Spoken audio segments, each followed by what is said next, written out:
There is a place in the universe where the rules of reality, as we know them, break down completely. A region of such immense gravitational power that it twists the fabric of space and time, trapping even light itself in an inescapable embrace. This is the realm of black holes' cosmic mysteries that have captivated and bewildered us for generations. For a long time, these celestial objects were thought to be silent, invisible monsters lurking in the dark, in points of gravity with nothing to say and no story to tell.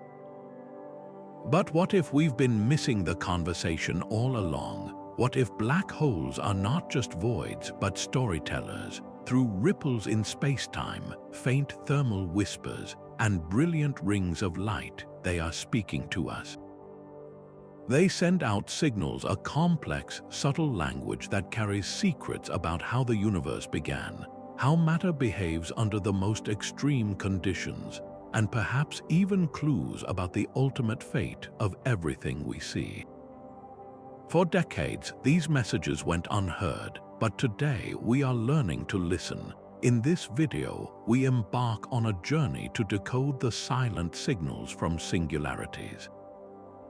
We'll explore how something that emits no light can still reveal its presence, its history, and its deepest nature. From the faint hum of Hawking radiation to the thunderous crash of black holes merging, we are beginning to understand this eerie and magnificent dialogue. And in doing so, we aren't just satisfying our curiosity, we are touching the very laws that govern existence. So join us as we step into the unknown, translate the cosmos' most enigmatic language, and discover what the darkness has been trying to tell us all along. So what exactly is a black hole? It's not a hole in the sense of an empty pit, but rather an astronomical object with gravity so overwhelmingly strong that nothing, not even light, can escape its pull once it crosses a certain threshold. To understand this, picture the fabric of spacetime as a stretched, flexible rubber sheet. A massive object like a star creates a dip in that sheet. Now imagine a star so massive that at the end of its life, it collapses under its own weight, creating a dip so deep and steep that it forms an infinitely deep well, a point of no return. At the very center of this gravitational maelstrom lies the singularity, a point where all the collapsed matter is compressed into an infinitely dense and infinitely small pinpoint. Our current laws of physics simply break down here. We cannot describe what happens at a singularity, which is one of the greatest challenges in modern science. Encasing this mysterious heart is the event horizon, the invisible boundary that marks the point of no return. Think of it not as a physical surface, but as a one-way door in space-time. Anything that crosses this boundary, from a stray atom to a beam of light, is irrevocably lost to the black hole, adding to its mass and forever hiding its secrets from our observable universe. Black holes form primarily through two dramatic cosmic processes. The most common origin story begins with the death of a truly massive star, one many times heavier than our own sun. After spending millions of years burning through its nuclear fuel, the star's outward radiation pressure can no longer fight the inward crush of gravity. The core collapses catastrophically in a supernova explosion, and if the remaining core is heavy enough, about 3 times the mass of our sun or more, nothing can stop the collapse. It continues until it forms a stellar mass black hole. The second path to formation is through mergers and growth in the crowded centers of galaxies. Here, black holes can collide and combine, or vast clouds of gas can collapse directly under their own immense weight, giving birth to the true titans of the cosmos, supermassive black holes, which can weigh millions or even billions of times more than our sun and sit at the very center of galaxies, governing the orbits of stars around them. Despite being invisible by their very nature, black holes are far from undetectable. We cannot see them directly, but we can observe their profound influence on their surroundings. This is how we find them. A black hole's gravity acts like a cosmic lighthouse keeper, whipping nearby stars into frenzied orbits at incredible speeds, revealing the presence of a dark, heavy object they are circling. When a black hole is in a binary system with a star, it can siphon material off its companion. This stolen gas doesn't fall in straight. It spirals inward, forming a superheated, swirling structure called an accretion disk. Friction within this disk heats the material to millions of degrees, causing it to glow brilliantly with high-energy X-rays, a clear signal we can detect with space telescopes. Sometimes, black holes also power immense jets of particles that shoot out from their poles at nearly the speed of light, emitting radio waves that we can pick up here on Earth. So while the black hole itself is dark, it paints its portrait with the light and motion of the matter it interacts with. Every black hole can be completely described by just three fundamental properties: mass, spin, and electric charge. This is known as the No-Hair Theorem, suggesting black holes are remarkably simple objects with no other distinguishing features or complicated hair. Mass is the most straightforward property. It's simply how much stuff has fallen in, which determines the size of its event horizon. A more massive black hole has a larger event horizon. Spin is exactly what it sounds like. Just like Earth rotates, a black hole can spin, and this rotation twists the very fabric of space-time around it, dragging everything nearby in a vortex of motion. Finally, electric charge is a property a black hole could theoretically have if it swallowed more of one type of electrical charge than another, though in practice, most black holes are expected to be nearly neutral. These three properties are not just a cosmic ID card. They directly dictate the kind of signals a black hole can produce, from the frequency of gravitational waves it emits during a merger to the intensity of the X-rays from its accretion disk. By learning to read these signals, we are essentially learning the basic vocabulary of the black hole's language. But the idea of an object so massive that light could not escape was not born with Einstein. It actually predates general relativity by more than a century. In 1783, an English natural philosopher named John Michell was pondering the nature of light and gravity. He reasoned that if a star were sufficiently massive, its gravitational pull would be so immense that the escape velocity, the speed needed to break free from its grip, would exceed the speed of light. He called these hypothetical objects dark stars. They were a brilliant, intuitive leap, but they remained a curious thought experiment, a footnote in scientific history, as the nature of light itself was not yet fully understood. The story truly begins anew in 1915 with Albert Einstein's revolutionary theory of general relativity, which redefined gravity not as a force but as a curvature of spacetime caused by mass and energy.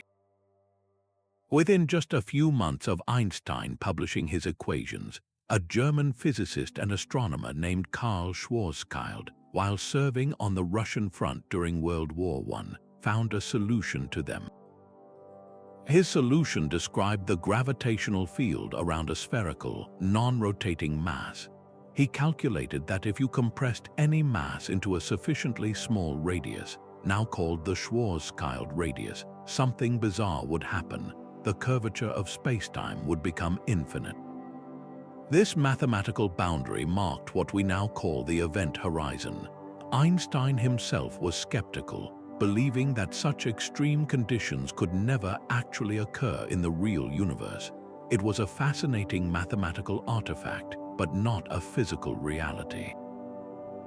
For decades, black holes remained a theoretical enigma, a disturbing solution that many physicists hoped would just go away. The tide began to turn in the 1930s thanks to the work of a young Indian astrophysicist, Subramanian Chandrasekhar. On a long ship voyage to England, he calculated that there was a fundamental limit to how massive a dying star's core could be and still support itself against its own gravity. This limit, now known as the Chandrasekhar Limit, showed that stars above a certain mass would have no choice but to collapse infinitely. His ideas were famously opposed by the eminent astronomer Arthur Eddington, who argued such a collapse was simply stellar buffoonery, refusing to believe nature could produce something so strange. Around the same time, J. Robert Oppenheimer, who would later lead the Manhattan Project, and his student Hartland Snyder took the next crucial step. In 1939, they published a paper rigorously detailing the process of gravitational collapse for a massive star, showing mathematically that it would indeed cut itself off from the rest of the universe, becoming what we would recognize as a black hole. Yet with World War II looming, this groundbreaking work too was largely shelved and forgotten. The concept languished until a resurgence of interest in the 1960s, a golden age of theoretical physics. It was then that the New Zealand physicist Roy Kerr found a solution for a rotating black hole, which was far more relevant to the real universe, as most celestial objects spin. But they still needed a name. For a while, they were awkwardly called gravitationally completely collapsed objects, or frozen stars. The term we use today was coined in 1967 by the American physicist John Archibald Wheeler during a conference talk. Black hole was a name that stuck short, evocative, and perfectly descriptive. It gave this mysterious phenomenon an identity. The final step was moving from theory to fact, and that required evidence. The first strong candidate emerged in 1971 with the discovery of Cygnus X1, a powerful source of X-rays in the constellation Cygnus. Astronomers determined it was a binary system where a visible star was orbiting an invisible but incredibly massive companion. The intensity of the X-rays pointed to an accretion disk of superheated gas swirling into an object too small and too massive to be anything other than a black hole. It was no longer just a terrifying solution scribbled on a chalkboard. It was a real object out there in the cosmos, whispering its presence through the X-rays it generated.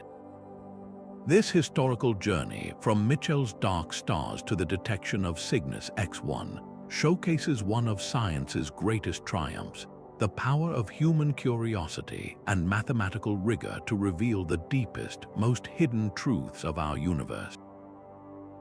But past the event horizon, beyond that one-way veil, lies the true enigma, the very heart of the darkness. This is the singularity.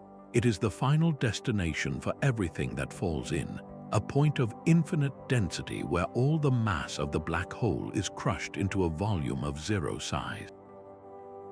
To say our understanding of physics breaks down here is a profound understatement. It shatters.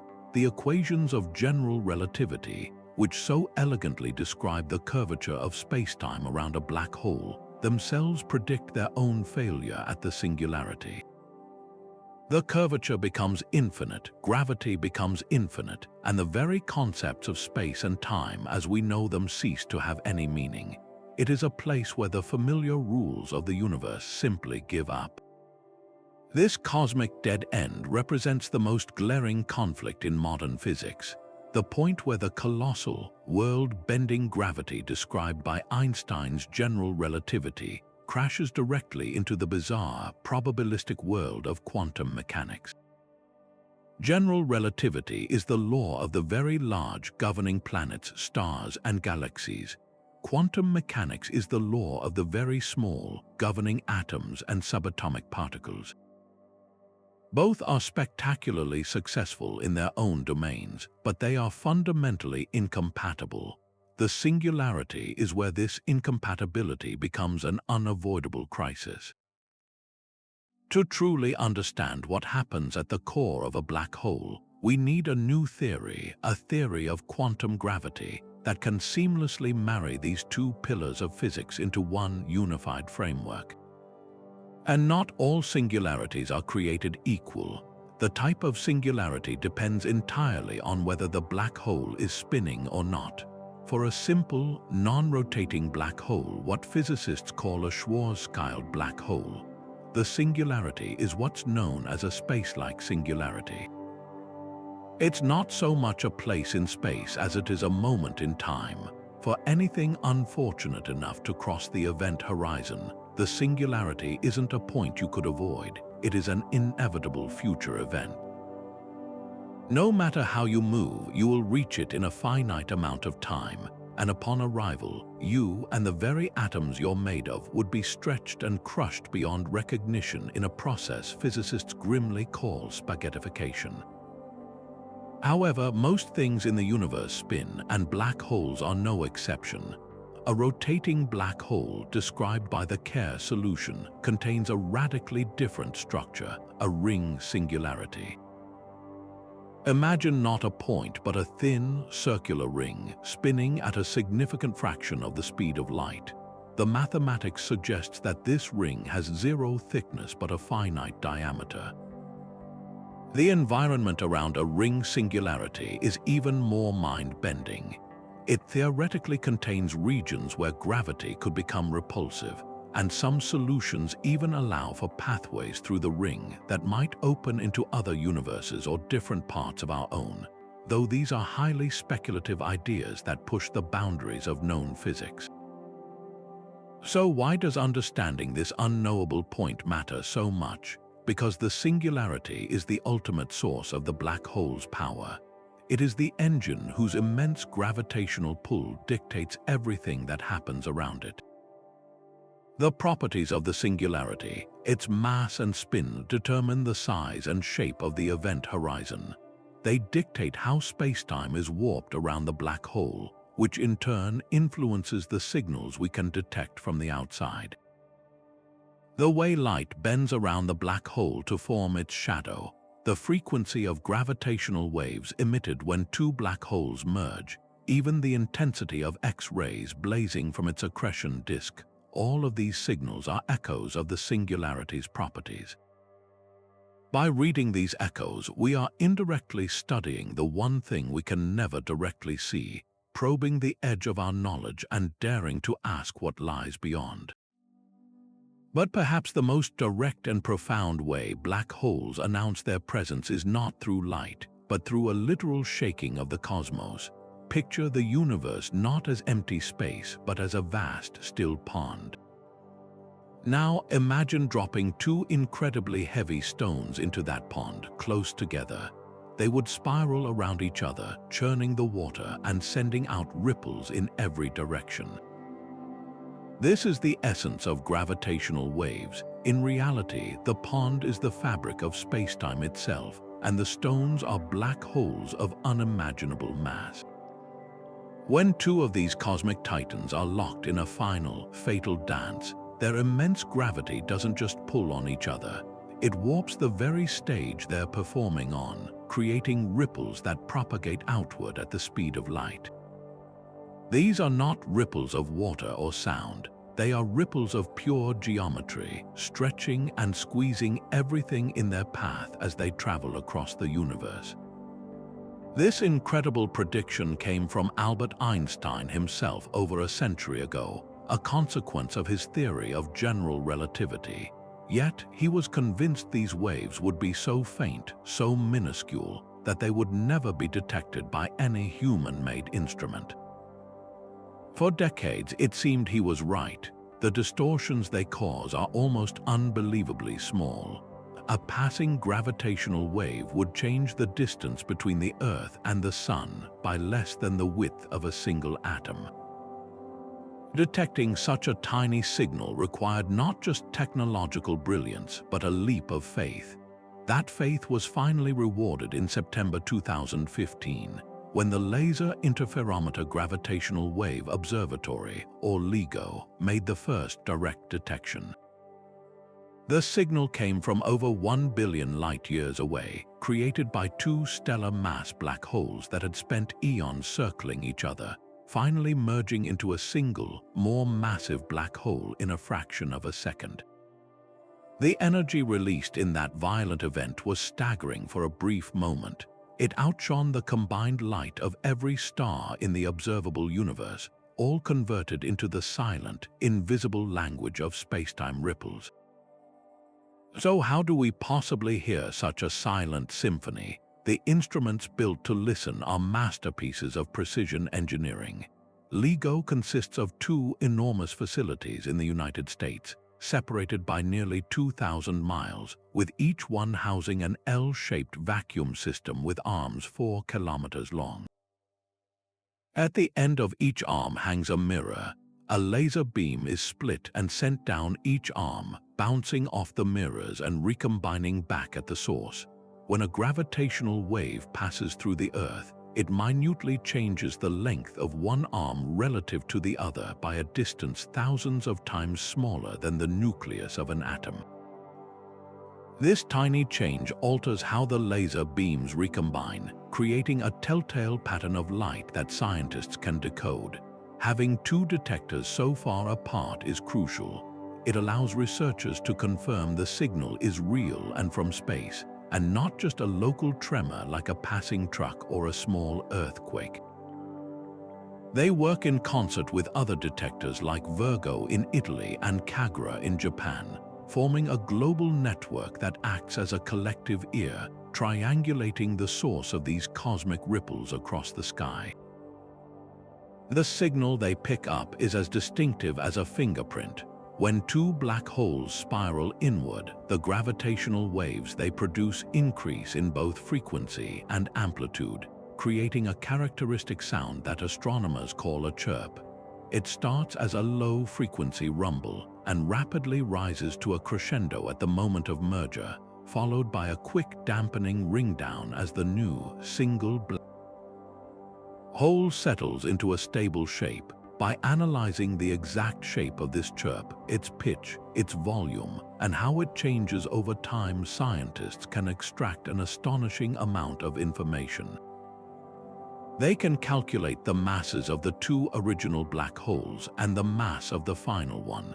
They can deduce how fast they were spinning and the orientation of their spins relative to their orbit. They can even pinpoint the distance to this cataclysm, all from a signal that lasted less than a second and shook our planet by a minuscule amount. It is a complete story of death and rebirth, told without a single photon of light. This breakthrough has fundamentally transformed astronomy. For all of human history, we have studied the universe by observing light across the electromagnetic spectrum, from radio waves to visible light to gamma rays. Gravitational waves are something entirely new. They are a messenger that travels unimpeded through cosmic dust and gas that would block light, and they are generated by the motion of mass itself, allowing us to perceive the dark, unseen universe. We are no longer just stargazers. We are now listeners, tuning into the vibrations of spacetime to hear the collisions of black holes and neutron stars. Each new chirp is another conversation decoded, another piece of the puzzle, revealing the population, the behavior, and the hidden lives of these enigmatic objects that shape the cosmos. Yet for all their terrifying power and seemingly eternal nature, black holes may not be the final, permanent graves we once imagined. In a stunning theoretical leap, Stephen Hawking proposed that black holes are not completely black after all. They can, in fact, glow. They possess a temperature and emit a faint, ghostly radiation, slowly leaking their mass and energy back into the universe over unimaginably long timescales. This phenomenon, now known as Hawking radiation, completely upended our understanding of these cosmic objects, suggesting that even they have a life cycle and a potential end. To grasp how something from nothing can escape a black hole, we have to venture into the bizarre world of quantum mechanics. Empty space, according to quantum theory, is not truly empty. It is a seething, bubbling foam of energy where pairs of virtual particles constantly flicker into and out of existence. These are not particles in the traditional sense, but fleeting fluctuations in energy fields, a particle and its antiparticle partner, born together from the vacuum.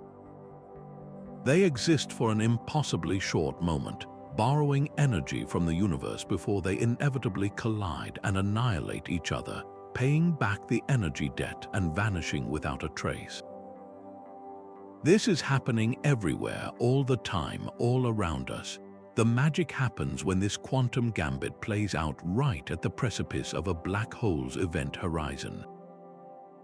If a virtual particle pair pops into existence so that one particle is just on the outside of the horizon and its partner is just on the inside, their usual quick reunion becomes impossible.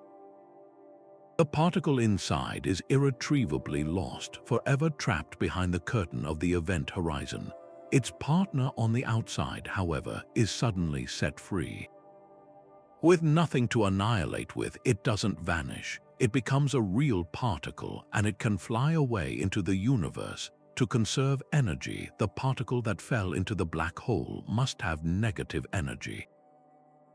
This has a startling effect. It reduces the black hole's total mass, so from an outside perspective, it looks as if the black hole has just emitted a particle of radiation, and in the process has become very slightly smaller.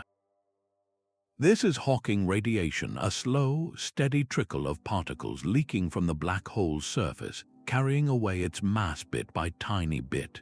This process gives a black hole a temperature, a concept that was utterly revolutionary. The temperature is inversely proportional to the black hole's mass. A giant, supermassive black hole has an incredibly low temperature, barely above absolute zero, meaning its Hawking radiation is utterly dwarfed by the cosmic microwave background radiation and is virtually undetectable. But a small black hole, perhaps one the mass of a mountain, would have a much higher temperature and would radiate far more intensely, glowing brightly before eventually exploding in a final, spectacular burst of energy.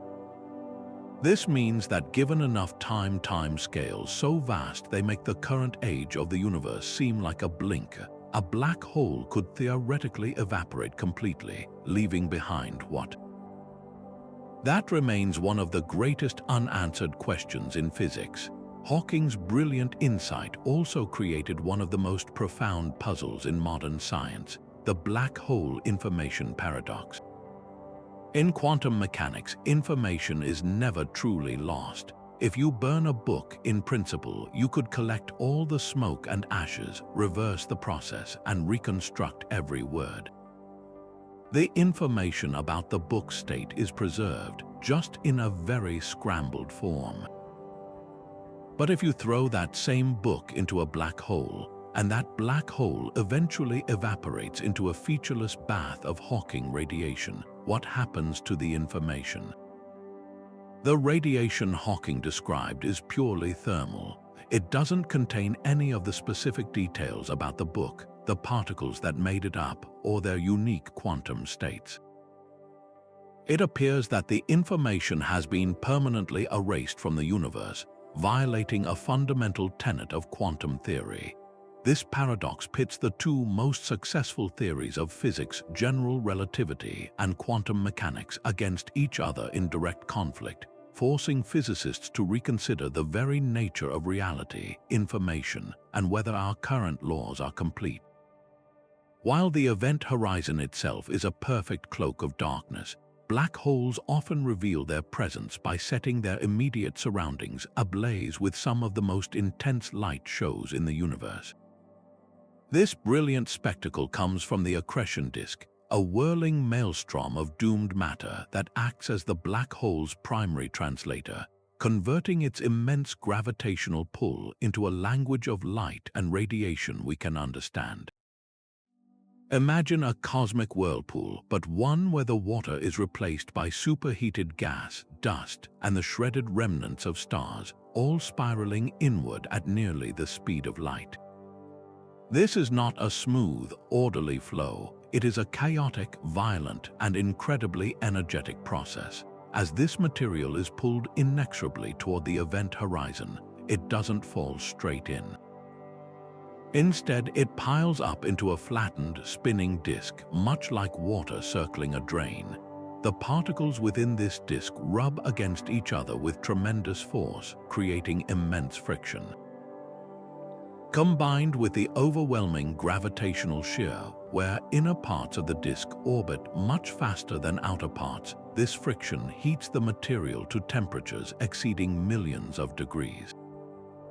At these extreme energies, the disk doesn't just get hot, it becomes a multi-wavelength beacon, blazing with everything from visible light to ultraviolet radiation, and most importantly, high-energy X-rays and gamma rays. It is this high-energy emission that serves as our most direct line of sight into the black hole's hidden properties. By pointing space-based telescopes like Chandra or New Star toward these X-ray sources, astronomers can perform a kind of cosmic forensics.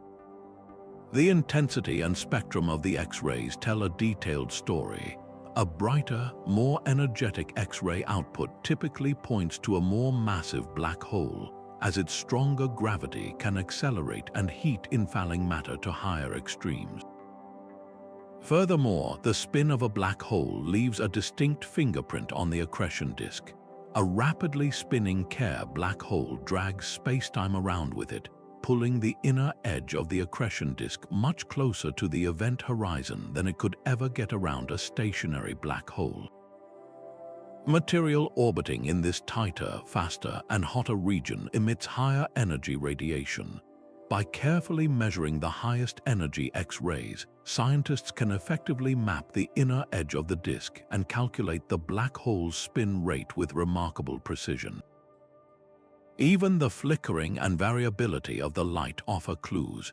Sudden flares and dips can indicate clumps of material falling in or changes in the rate at which the black hole is feeding, providing a real-time look at its dining habits. When the black hole at the center of a galaxy is a supermassive one, actively consuming vast quantities of gas, its accretion disk can transform into the most powerful and persistent engine in the known universe. We call such a system an active galactic nucleus, or AN. In the most extreme cases, the luminosity of the accretion disk can outshine the combined light of every single star in its host galaxy by a factor of 1,000 or more. These spectacular objects are known as quasars, short for quasi-stellar radio sources, because they initially appeared as star-like points of light in optical telescopes, but were revealed to be prodigious emitters of radio waves. Quasars are cosmic lighthouses, so incredibly bright that we can see them from the farthest reaches of the observable universe. Their light has been traveling for billions of years to reach us, meaning we are seeing them as they were when the universe was young. By studying quasars, we are essentially looking back in time, witnessing an era when galaxies were first forming, and their central black holes were gorging themselves on abundant surrounding gas. This makes them invaluable tools for cosmologists, helping to map the large-scale structure of the universe and understand the conditions that governed its early evolution. Beyond the raw light of the disk itself, the structure and behavior of this glowing material reveal even deeper layers of the narrative. Powerful magnetic fields generated by the churning, ionized gas in the disk can thread through it and launch vast jets of material outward from the black hole's poles at relativistic speeds. The energy to power these jets is thought to be extracted directly from the black hole's spin, a process that is intimately tied to the dynamics of the inner accretion flow. By observing how the disk's light correlates with jet activity, astronomers can piece together the complex relationship between the inflow of matter and the outflow of energy. In essence, the accretion disk is more than just a simple light bulb. It is a dynamic and intricate translator. It takes the silent, invisible gravity of the singularity and transforms it into a rich, multifaceted dialogue of radiation, variability, and structure. By patiently deciphering this glowing vocabulary of matter, we can read the story of the black hole's mass, its spin, its diet, and its profound influence on the galaxy it calls home, turning a point of infinite darkness into a wellspring of cosmic information. But the conversation doesn't end with the brilliant glow of the accretion disk. For some black holes, the most dramatic part of their language is a ferocious, focused shout. These are relativistic jets, twin beams of superheated plasma that erupt from the black hole's poles, screaming across interstellar space at nearly the speed of light. We're not talking about a gentle solar breeze. These are among the most powerful and energetic phenomena in the entire cosmos. They can stretch for hundreds of thousands, even millions of light years, far beyond the boundaries of their host galaxy, punching into the intergalactic void like cosmic searchlights. Their impact is profound. When these jets slam into the tenuous gas that floats between galaxies, they inject enormous amounts of energy, heating it up and preventing it from cooling and collapsing to form new stars. In this way, a single black hole, through its powerful shouts, can effectively put the brakes on star formation throughout an entire galaxy, dictating its growth and ultimate fate.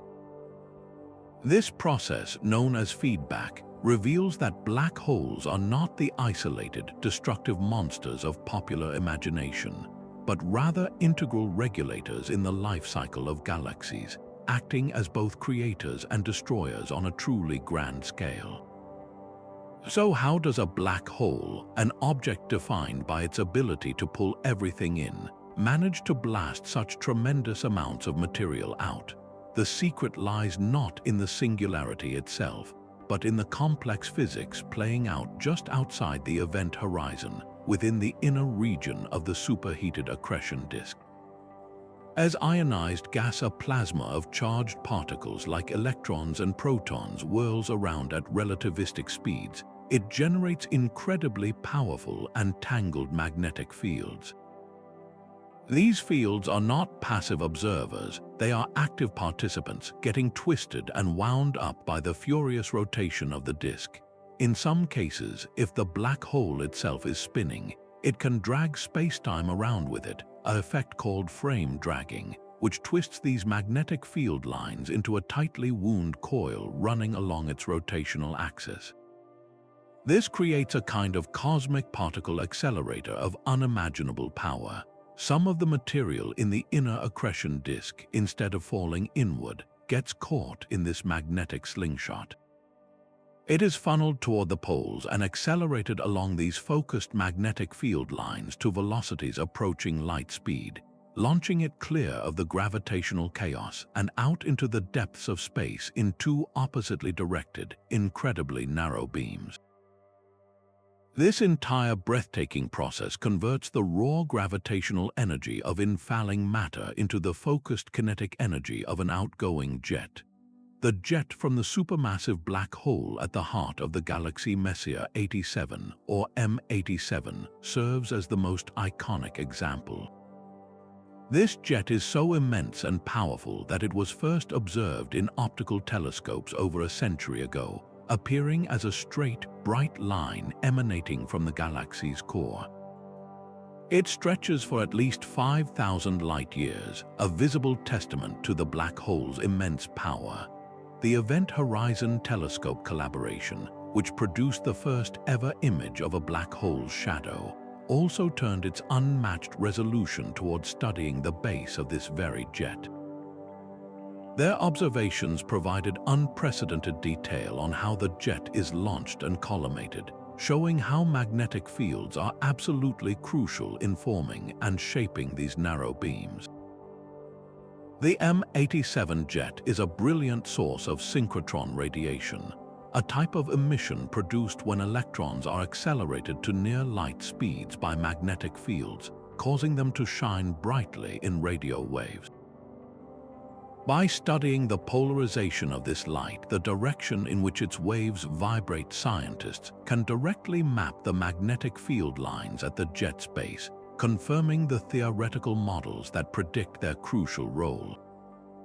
Beyond their role as spectacular signposts, these jets are vital for understanding the delicate balance of cosmic ecosystems.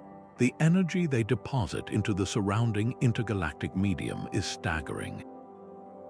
This feedback mechanism solves a long-standing puzzle in astronomy: why there aren't more extremely large galaxies in the universe. Theoretical models suggested that without some form of regulation, gas should have continued to cool, fall into galaxies, and form trillions more stars. The energy output from black hole jets provides that regulating switch. By heating the galactic gas reservoir, they prevent runaway star formation, effectively limiting the size of the galaxy itself. This establishes a fascinating co-evolutionary link, where the growth of the galaxy and the growth of its central black hole are intimately connected. The black hole's shout is not a mindless outburst. It is a fundamental force of governance, a powerful statement that shapes the architecture of the universe itself, proving that even from the deepest darkness, a commanding voice can emerge to structure the cosmos.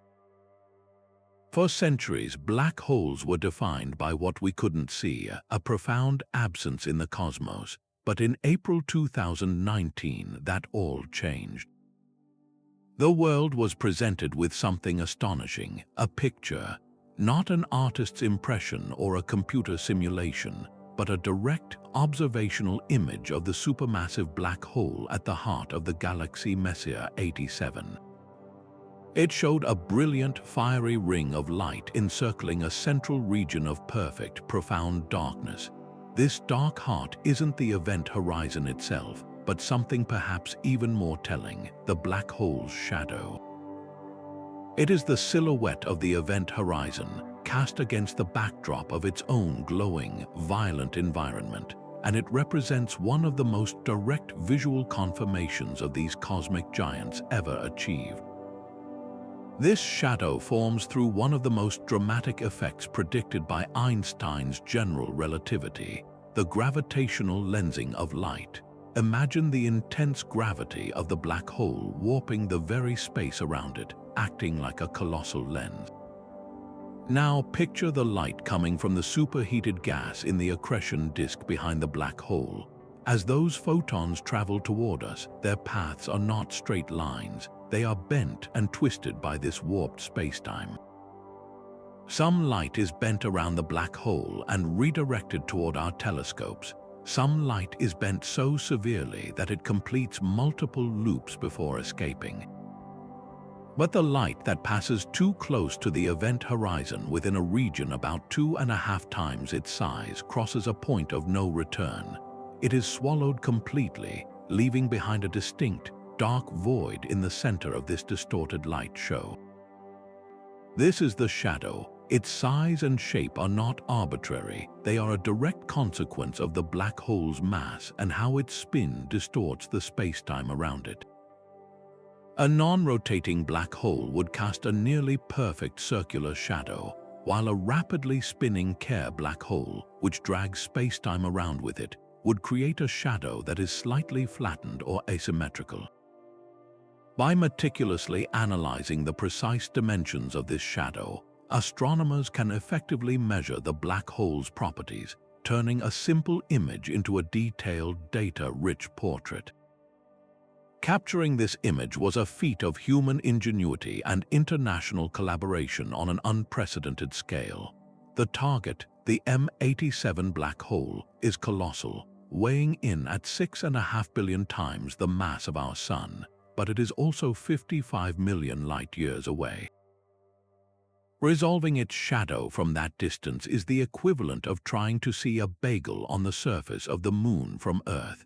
No single telescope on our planet possesses that kind of resolving power. The solution was to create a virtual telescope as large as the Earth itself. This is the Event Horizon Telescope, or EHT, a global network of 8 radio observatories stretching from the high deserts of Chile to the frozen peaks of Hawaii, and from the mountains of Arizona to the frigid landscapes of the South Pole. For several days in April 2017, these far-flung facilities all turned their enormous dishes toward the same point in the sky, operating in perfect synchrony. They collected petabytes of raw data, so much information that it had to be physically shipped on hard drives to central processing centers where supercomputers could combine it. This technique, known as very long baseline interferometry, effectively merges the signals from all these separate telescopes to mimic the power of one Earth-sized dish, finally achieving the resolution needed to glimpse the shadow. The resulting image did more than just make history. It provided a powerful new test for Einstein's century-old theory. The size of the shadow observed in M87 matched the predictions of general relativity for a black hole of that mass with remarkable precision. It confirmed that the object at the galaxy's center indeed possesses an event horizon, and that space-time around it is warped exactly as Einstein's equations foretold. Yet, the image also raised new and intriguing questions. The bright ring surrounding the shadow is not uniform, it is brighter on one side. This asymmetry is likely due to the Doppler effect. The side of the disk where the superheated gas is spinning toward us at relativistic speeds appears brighter, while the side spinning away appears dimmer. This provides a clue about the direction of the black hole's spin and the orientation of its accretion disk.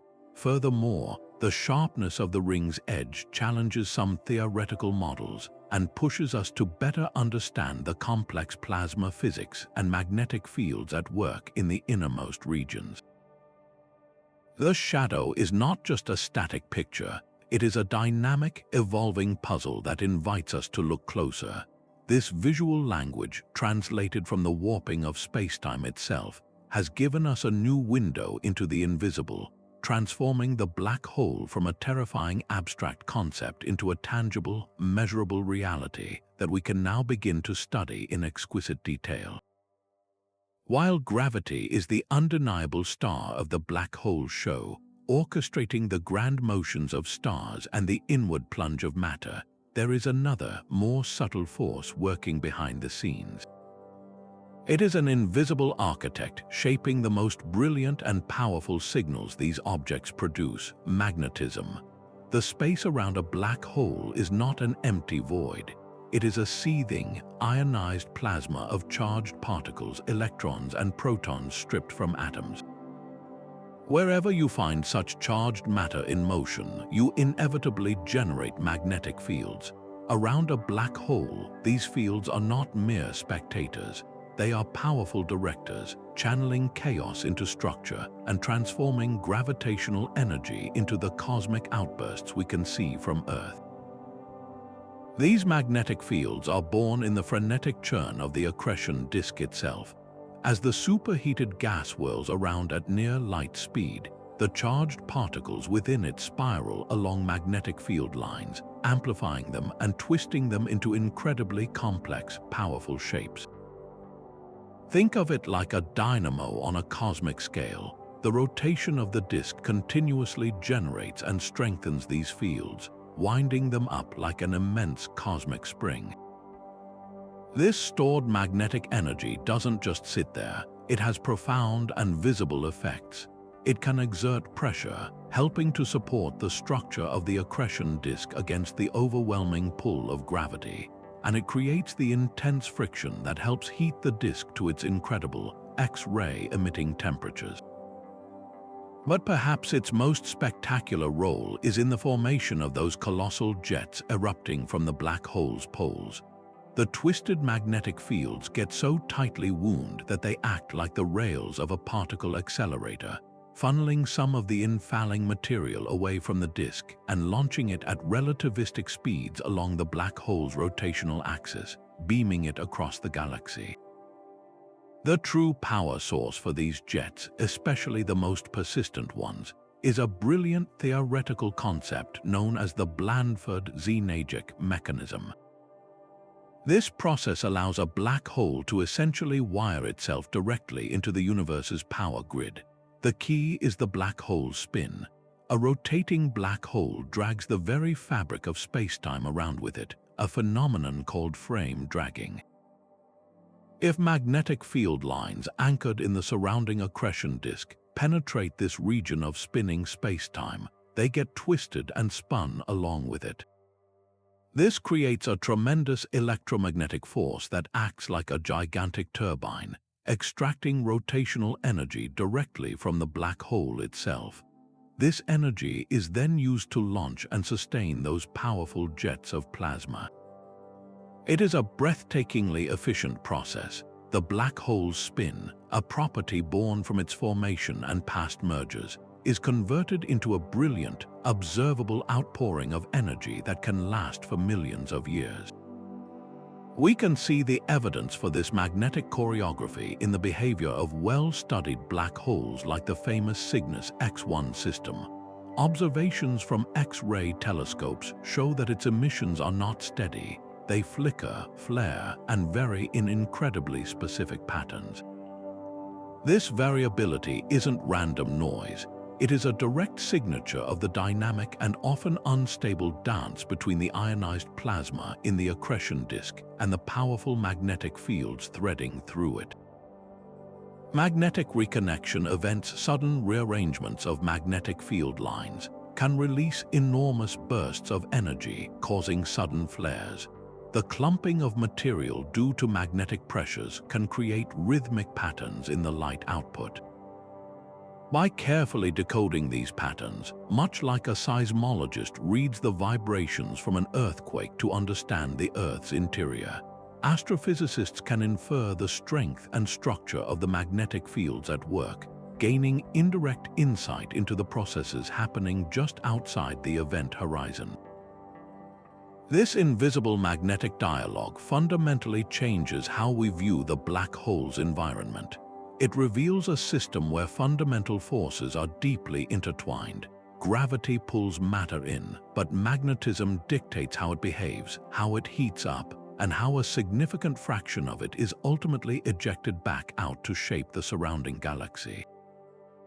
Understanding this force is not just about explaining what we see. It is about learning to interpret a more nuanced dialect in the black hole's language, one written in the loops of magnetic fields and the flickering of high-energy light, bringing us a step closer to fully comprehending the complex physics of these cosmic powerhouses.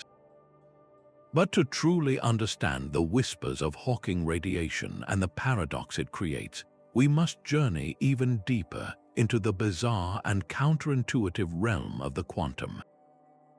At the scale of atoms and subatomic particles, the universe operates by a completely different set of rules than the ones that govern planets and stars. Here, certainty is replaced by probability. Particles can be in two places at once, and empty space is a seething, frothing sea of potential. It is at the precipice of a black hole, where this quantum weirdness meets the most extreme gravity imaginable, that the most profound and puzzling aspects of their language are born. This quantum conversation begins with the concept of vacuum fluctuations. In the quantum world, a perfect vacuum isn't empty. Due to the Heisenberg uncertainty principle, which allows for tiny violations of energy conservation for incredibly short periods, pairs of virtual particles spontaneously blink into and out of existence everywhere all the time. These aren't real particles you could detect. They are fleeting fluctuations in the quantum fields that fill the universe, a particle and its antiparticle partner appearing together, existing for a fleeting moment, and then annihilating each other to pay back the borrowed energy. It's a constant, invisible dance of creation and destruction happening in the space all around you. Normally, this process is perfectly balanced and leaves no trace. The presence of a black hole's immense gravity dramatically disrupts this delicate quantum ballet, particularly right at the edge of the event horizon. If one of these virtual particle pairs pops into existence so that one partner is just on the outside of the horizon and the other is just on the inside, their brief partnership is violently severed. The particle inside is lost forever, crossing the one-way boundary and effectively adding a tiny bit of negative energy to the black hole. Its partner on the outside, suddenly finding itself without anything to annihilate with, doesn't vanish. The energy debt is paid by the black hole itself, and the orphan particle is promoted into a real particle, carrying real energy away into the universe as Hawking radiation. From a distance, it looks exactly as if the black hole itself is glowing with a faint thermal heat. This is the most direct example of the quantum language of black holes, a signal generated not by vast accretions of matter, but by the ghostly, probabilistic flickering of the quantum vacuum itself. This incredible prediction bridges the two great pillars of modern physics, but in doing so, it also smashes them together, creating the infamous black hole information paradox. In the dependable world of quantum mechanics, information is sacred. The quantum state of every particle that has ever existed is, in principle, always recoverable. It can be scrambled and mixed, but it is never truly destroyed. If you could reverse time and track every interaction, you could reconstruct the entire history of a system. But Hawking's original calculation suggested that the radiation streaming from a black hole is purely thermal, like the glow from a hot stove. It contains no detailed information whatsoever about the specific identity of the particles that fell in. When the black hole finally evaporates completely after eons, all the information about every star, planet, or book that ever crossed its horizon would seemingly be erased from the universe forever. This is a direct violation of a fundamental rule of quantum theory, creating a crisis that forces physicists to reconsider the very nature of reality. Resolving this paradox is the driving force behind some of the most ambitious theoretical frameworks in physics today, most notably string theory and loop quantum gravity. String theory proposes that the fundamental building blocks of the universe are not point-like particles, but incredibly tiny, vibrating strings. Their different vibrations correspond to different particles and forces. In this view, the event horizon might not be a sharp boundary, but a fuzzball, a tangled, stringy structure that stores information on its surface, preventing it from being lost. The radiation emitted would then carry imprints of that information as it escapes. Loop quantum gravity, another approach, suggests that spacetime itself is not smooth and continuous, but is made of discrete, tiny loops woven into a fabric. This granularity of space could prevent the formation of a true singularity with infinite density, potentially allowing information to be preserved in the quantum geometry of the black hole's core. While these ideas are still highly theoretical, they represent our best attempts to write a new dictionary, a unified language that can finally translate both the quantum and gravitational dialects seamlessly. The implications of this microscopic dialogue reach far beyond the fate of information. It challenges our very understanding of where and how physics happens. The holographic principle, inspired by this conflict, suggests that all the information describing a three-dimensional volume of space, like the interior of a black hole, might be entirely encoded on its two-dimensional boundary, the event horizon. It's the ultimate compression algorithm, akin to how a hologram can store a three-dimensional image on a flat, two-dimensional surface. If true, it means the universe itself might operate like a cosmic hologram, and a black hole is not destroying information but projecting it in a radically different, lower-dimensional language we are only beginning to learn to read. This quantum conversation, sparked by the faintest whisper of radiation, is forcing us to reconsider the nature of space, time, and information itself, proving that the smallest scales can hold the keys to the universe's biggest secrets. But this leads us directly to one of the most profound and troubling puzzles in all of modern physics, a problem so deep it strikes at the very heart of our understanding of reality, the black hole information paradox. To grasp why this is such a crisis, let's start with a simple, relatable analogy. Imagine you have a book, a beautiful, detailed novel filled with complex characters and an intricate plot. Now you take that book and you burn it. The pages turn to ash, the ink vaporizes into smoke. It seems like the information, the story itself, is gone forever. But is it? In principle, if you had a perfect, impossibly powerful microscope and could track every single atom of ash and every wisp of smoke, the laws of quantum mechanics say you could, theoretically, reverse the process. You could gather every last particle, rewind the reaction, and reconstruct the book perfectly, word for word. In the quantum world, information is never truly lost. It can be scrambled into an incredibly complex state, but it is always, in principle, recoverable. This is a fundamental tenet known as unitarity. Now, take that same book and throw it into a black hole. It crosses the event horizon and is irretrievably gone from our universe. According to Stephen Hawking's original calculations, when that black hole eventually evaporates over eons through the process of Hawking radiation, all that will be left is a faint, featureless glow of thermal energy. This radiation, Hawking argued, is completely random and thermal. It carries no details, no fingerprints, no hidden code about the specific book that fell in. It would be the same generic heat whether the black hole swallowed a book, a star, or a collection of random dust. When the evaporation is complete, the information about that book appears to have been permanently erased from the universe. This violates the sacred principle of quantum unitarity and creates a fundamental contradiction between the two most successful theories in physics: general relativity, which allows for the destruction of information inside a black hole, and quantum mechanics, which forbids it absolutely. This is the information paradox in its starkest form, and it suggests that our current laws of physics are incomplete.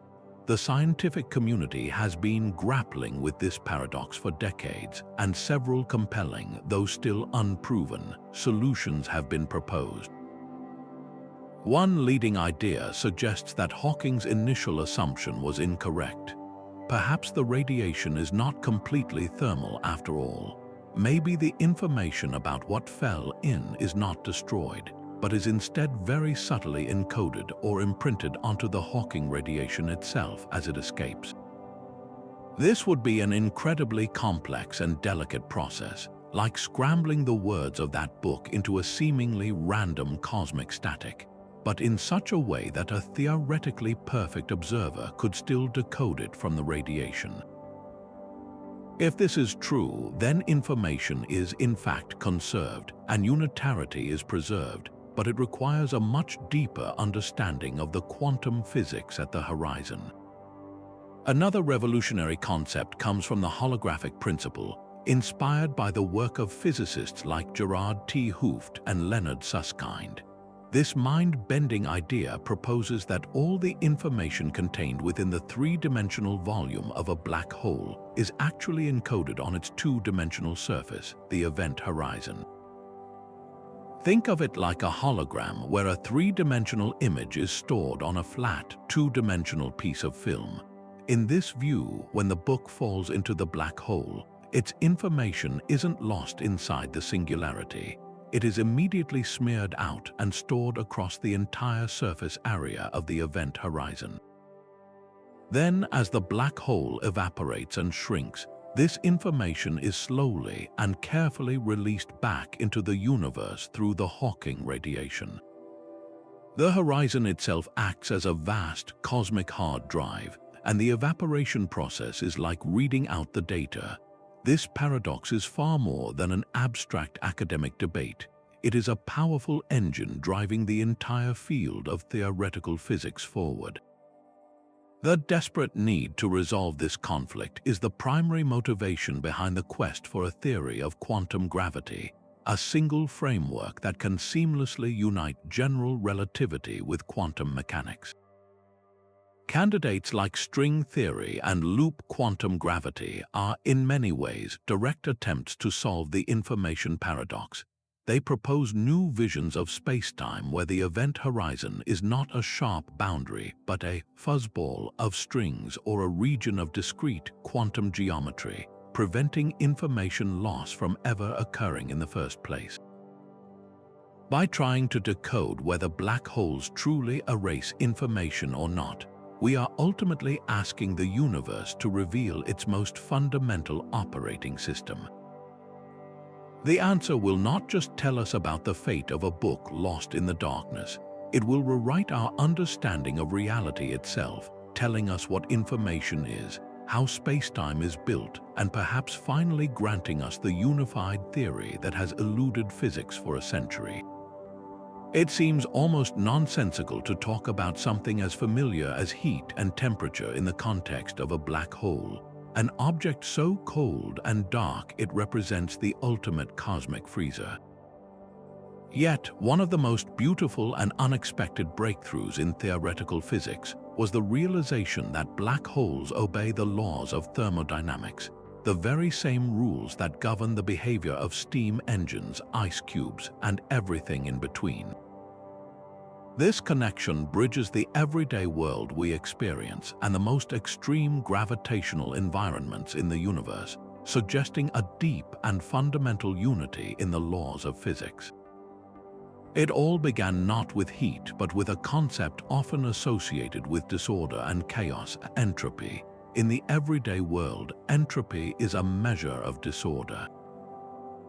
The second law of thermodynamics states that the total entropy of a closed system always increases over time. Things tend to move from order to disorder. A cup of coffee cools down as its heat disperses into the room, and a dropped egg splatters rather than reassembling itself. In the 1970s, a young physicist named Jacob Bekenstein made a brilliant and controversial connection. He considered what would happen if you took a box of gas, a system with a certain amount of entropy, and threw it into a black hole. From the perspective of the outside universe, that entropy would seemingly vanish, violating the second law. To preserve this fundamental principle, Bekenstein proposed a radical idea. The black hole itself must have entropy, and it must be a tremendous amount of entropy, proportional to the area of its event horizon. When the box falls in, the black hole's horizon area increases slightly, and its entropy increases by more than the entropy that was lost with the box, saving the second law of thermodynamics. This was a stunning proposal that a black hole, which was thought to be the simplest object in the universe describable by only mass, spin, and charge, could also be the universe's ultimate reservoir of disorder. Initially, this idea was met with strong resistance, most notably from Stephen Hawking himself. If a black hole has entropy, then according to the standard rules of thermodynamics, it must also have a temperature. And any object with a temperature must emit some form of thermal radiation. But a black hole's defining feature is that nothing, not even heat, can escape from it. Hawking set out to prove Bekenstein wrong, but in a stunning turn of events, he ended up proving him right. By applying quantum theory to the region just outside the event horizon, Hawking discovered that black holes do indeed emit radiation, the very Hawking radiation we've discussed. They have a real, calculable temperature. Hawking's calculation confirmed Bekenstein's intuition and forged an unbreakable link between gravity, quantum mechanics, and thermodynamics. The temperature of a black hole is incredibly small for astrophysical black holes, a fraction of a degree above absolute zero, but its existence is what matters, fundamentally changing our view of black holes from static graves to dynamic thermodynamic objects. This discovery locked in the equations of black hole mechanics as literal laws of black hole thermodynamics. The energy of the black hole is related to its mass. The surface area of the event horizon is proportional to its entropy. Its temperature is given by Hawking's formula.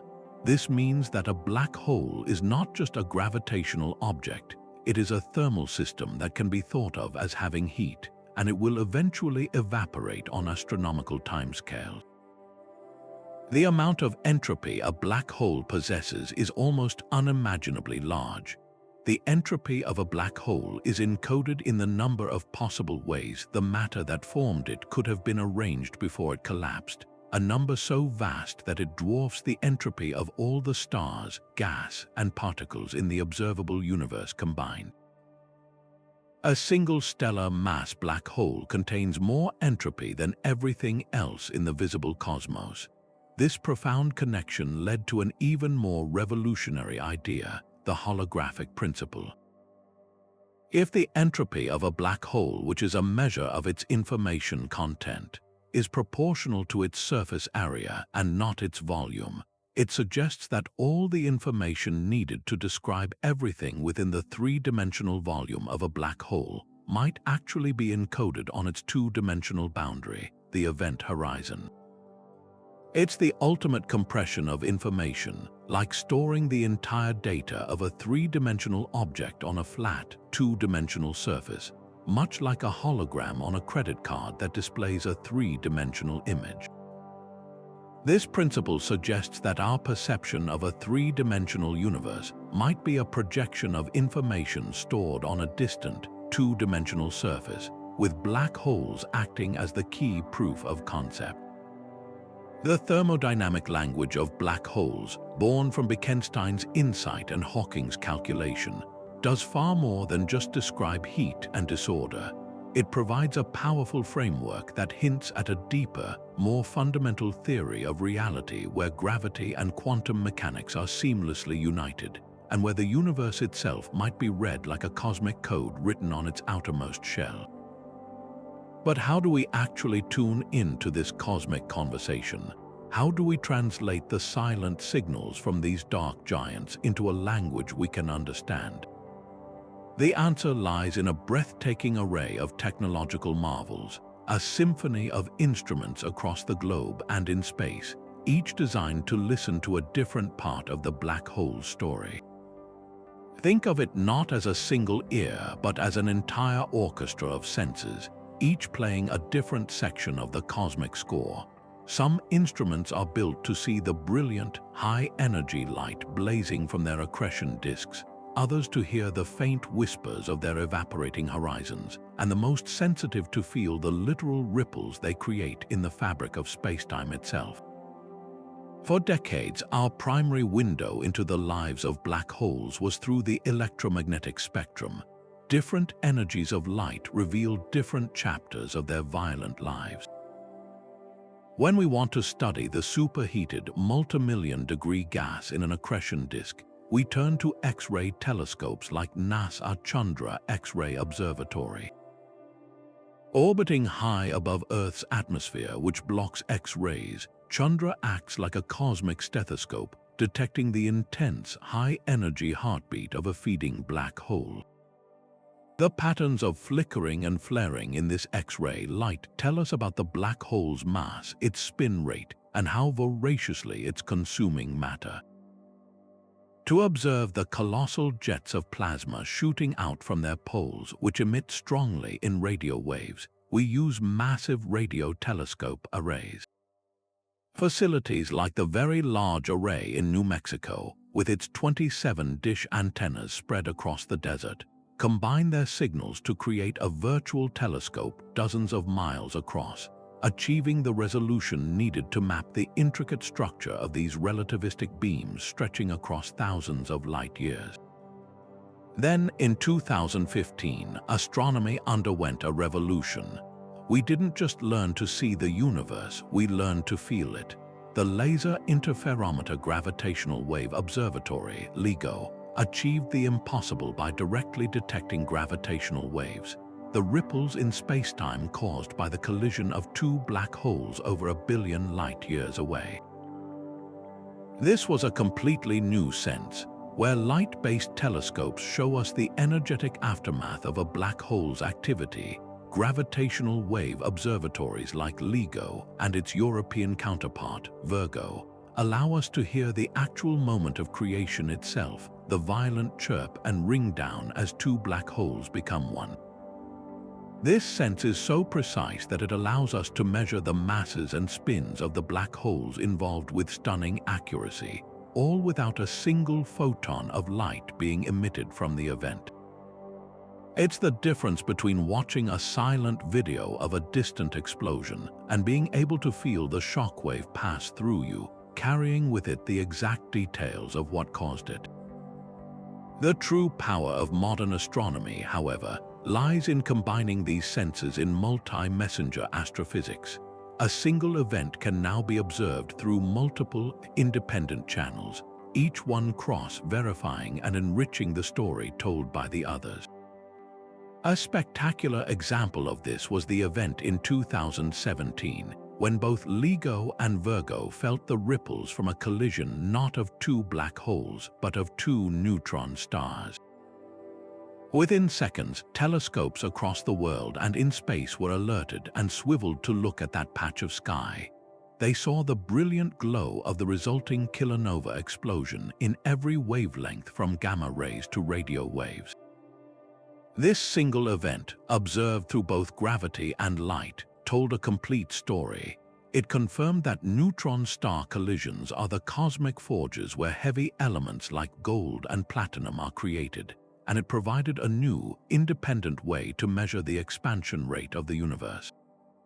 It was a perfect demonstration of how listening with multiple ears gives us a far richer and more complete understanding of the cosmos, and our ability to listen is only getting better. The Event Horizon Telescope project, which produced the first ever image of a black hole's shadow, took this concept to the extreme.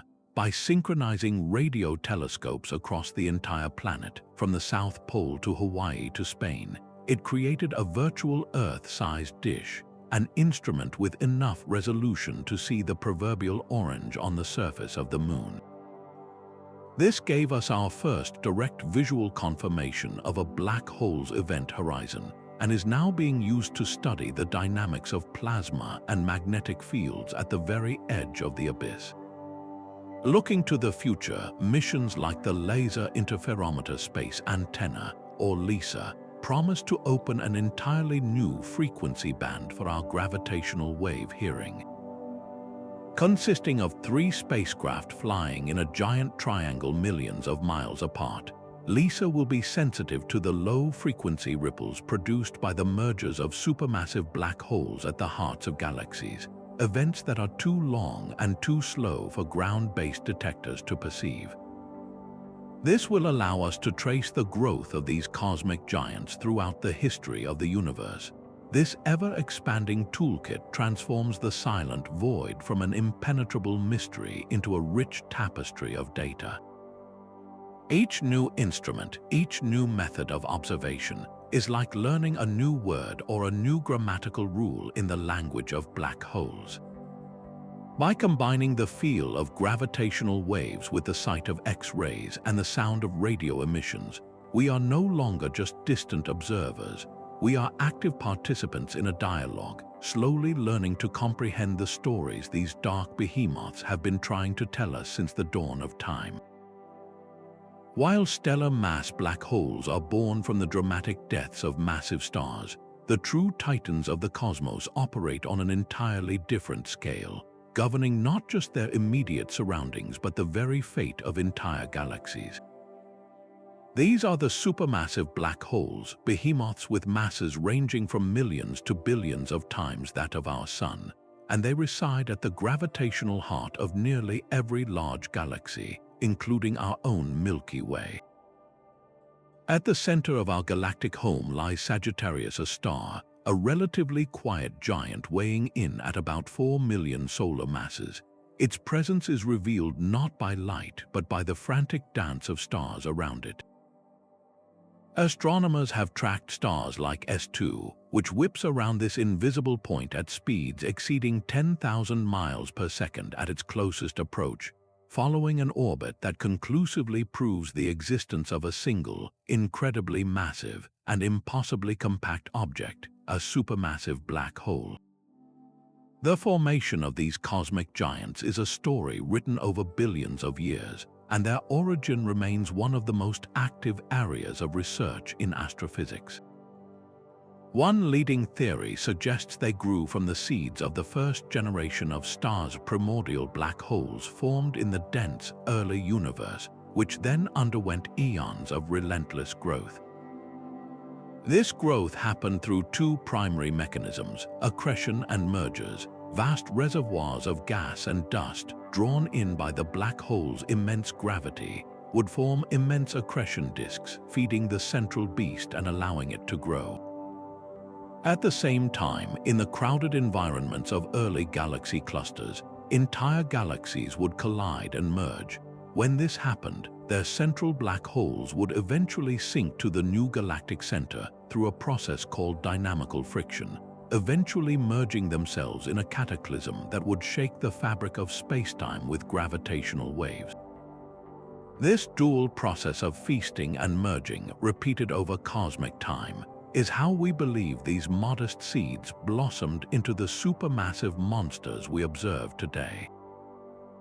The influence of a supermassive black hole extends far beyond its event horizon. Its gravitational pull is the unseen conductor orchestrating the motion of stars and gas throughout the galactic center.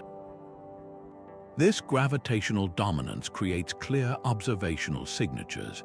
The incredibly fast, randomly oriented orbits of stars near the Milky Way's core are a direct result of the black hole's pull. Furthermore, when a supermassive black hole is actively feeding, the resulting accretion process can power phenomena that shape the entire galaxy. The most dramatic of these are the relativistic jets, powerful beams of energy and particles that can shoot out for thousands of light years, often far beyond the galaxy's visible borders. These jets, visible in radio wavelengths, act like colossal signposts announcing the black hole's presence and immense power, even from across the universe. Perhaps the most astonishing discovery in this field is the remarkable correlation between the mass of a galaxy's central supermassive black hole and the properties of the galaxy itself, specifically the mass of its central bulge of stars. This relationship, known as the M-sigma relation, suggests that the growth of the black hole and the growth of its host galaxy are intimately linked in a cosmic dance of co-evolution. They didn't just grow independently, they grew together, each influencing the other's development. This connection is mediated by the black hole's feedback mechanisms. When a supermassive black hole feeds voraciously, the resulting energy output from the accretion disk and its jets can blow powerful winds outward, heating the surrounding galactic gas and preventing it from cooling and collapsing to form new stars. This process, called quenching, can effectively shut down star formation in a galaxy, putting a limit on its growth. In other scenarios, the same energy might trigger star formation by compressing gas clouds. In this way, the supermassive black hole acts as a fundamental regulatory engine, its activity cycles determining whether a galaxy thrives with new stellar life or enters a quiet, aging phase. But while the supermassive black holes act as galactic regulators, their smaller siblings offer a more intimate and equally violent view into stellar life and death. These are the stellar mass black holes, cosmic remnants born from the most spectacular explosions in the universe. Their story begins not in the crowded galactic core, but in the brilliant, short lives of massive stars. Imagine a star many times heavier than our Sun, burning through its nuclear fuel at a ferocious pace over just a few million years. This furious burning forges heavier and heavier elements in its core until finally it creates iron. Iron is a cosmic dead end. It cannot be fused to release energy. With the energy production shutting down, the star's outward radiation pressure can no longer fight the relentless inward crush of gravity. In a heartbeat, the core collapses. The outer layers of the star rebound off this collapsing core in a cataclysmic supernova explosion, blasting material across space while the core itself continues to implode. If the remaining core is heavier than about 3 times the mass of our Sun, no known force in the universe can stop its collapse. It continues to shrink until it forms a stellar mass black hole, typically between 5 and 50 times the mass of our Sun, a dark cinder left behind in the wake of stellar annihilation. This smaller size, compared to their supermassive cousins, has a profound impact on the signals they produce. A stellar mass black hole's event horizon is much smaller, and its gravitational pull is more concentrated. This means that when matter falls onto one, it gets accelerated to even higher speeds and heated to even more extreme temperatures. As a result, the accretion disks around stellar mass black holes often blaze with incredibly intense and energetic X-ray emissions, making them shine brightly for X-ray telescopes like NASA Chandra and New Star. Furthermore, their lower mass means they can orbit each other much more quickly. When 2 stellar mass black holes are locked in a binary dance, they spiral inward and merge in a matter of seconds, producing gravitational waves with a high-frequency chirp that is perfectly tuned for ground-based detectors like LIGO and Virgo to hear. Their smaller stature makes them ideal laboratories for studying the most extreme physics. The life of a stellar mass black hole is often one of partnership. Many are born in binary star systems, and if the supernova explosion doesn't kick them away, they can remain gravitationally bound to their companion star. This sets the stage for a fascinating and long-lasting relationship. The black hole, with its immense gravity, can begin to pull material or stellar wind from its companion. This stolen gas doesn't fall in directly. It spirals inward, forming a superheated accretion disk around the black hole. The friction within this disk heats the material to millions of degrees, causing it to emit a torrent of X-rays.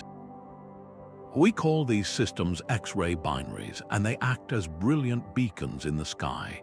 The X-ray emission isn't steady. It often flickers and varies, and in some cases, it can even undergo periodic outbursts as clumps of material fall in. By studying the orbital period of the binary and the properties of this X-ray light, astronomers can precisely measure the mass of the invisible object. If it's above 3 solar masses, it must be a black hole, providing one of the most reliable ways to confirm their existence. The first confirmed black hole ever discovered, Cygnus X1, was found this way, an invisible object with a mass far too great to be a neutron star, pulling gas from its blue supergiant companion star and blazing with X-rays. Perhaps the most stunning chapter in the study of these objects began on September 14, 2015, when the LIGO Observatory detected a signal that would change astronomy forever. The event, named GW150914, was the first direct detection of gravitational waves. The signal was the characteristic chirp of 2 black holes, one about 36 times the mass of the Sun and the other 29, spiraling together and merging over 1 billion light-years away. In a fraction of a second, they converted an amount of mass equivalent to 3 suns directly into energy in the form of gravitational waves, making it the most powerful astronomical event ever recorded. This single detection did more than just prove black holes exist. It provided a pristine new way to study them. The gravitational wave signal carried an exquisite amount of information, allowing scientists to precisely measure the masses and spins of the black holes involved, and to confirm that the final remnant was indeed a single, larger black hole, exactly as predicted by Einstein's theory of general relativity.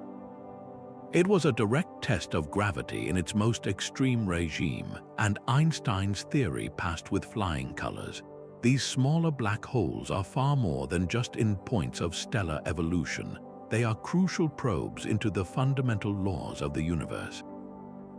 Because they form from single stars and frequently merge with one another, they serve as a unique population for astronomers to census. By listening to their mergers with gravitational wave observatories, we are beginning to understand how common these systems are, how they form, and what the typical properties of black holes are throughout the cosmos.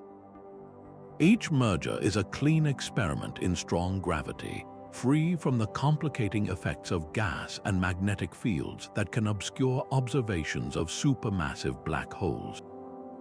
They enrich the language of black holes by adding a distinct, high-pitched chirp to the cosmic chorus, a direct and powerful statement about death, rebirth, and the warping of spacetime itself, proving that even the smallest remnants can tell the biggest stories. But while stellar mass and supermassive black holes dominate the known population, there exists a fascinating and elusive realm of possibilities in between and beyond cosmic phantoms that could hold the keys to some of our biggest questions. For decades, astronomers have searched for these missing links, the intermediate mass black holes, which would bridge the vast chasm between the stellar and the supermassive. Imagine an object with the mass of 1,000 suns, or even 100,000. This is the proposed domain of the IMB, a class of black hole that is too large to form from a single collapsing star, yet too small to sit at the center of a major galaxy. Their very existence is a critical puzzle piece. How do you build a billion solar mass giant if there are no stepping stones along the way? The leading theory is that they form in the universe's most crowded stellar neighborhoods, dense globular clusters, or the tumultuous hearts of dwarf galaxies. In these environments, successive collisions and mergers between stellar mass black holes could, over eons, build up an object of intermediate mass, creating a seed that could later merge with others or be drawn into a galactic center to grow into a supermassive beast. Finding them, however, has proven incredibly difficult. They are not massive enough to whip surrounding stars into the easily observed, frenzied orbits that reveal their supermassive cousins, and they are often in environments with less gas to feed on and create brilliant accretion disks. Yet, astronomers are tenacious hunters. They search for the subtle gravitational influence an IMB might have on the motions of a tight group of stars in a cluster, a telltale sign of a dark, heavy heart. They also listen intently with gravitational wave observatories like LIGO and Virgo, hoping to catch the unique low-frequency chirp of an intermediate mass black hole merging with another.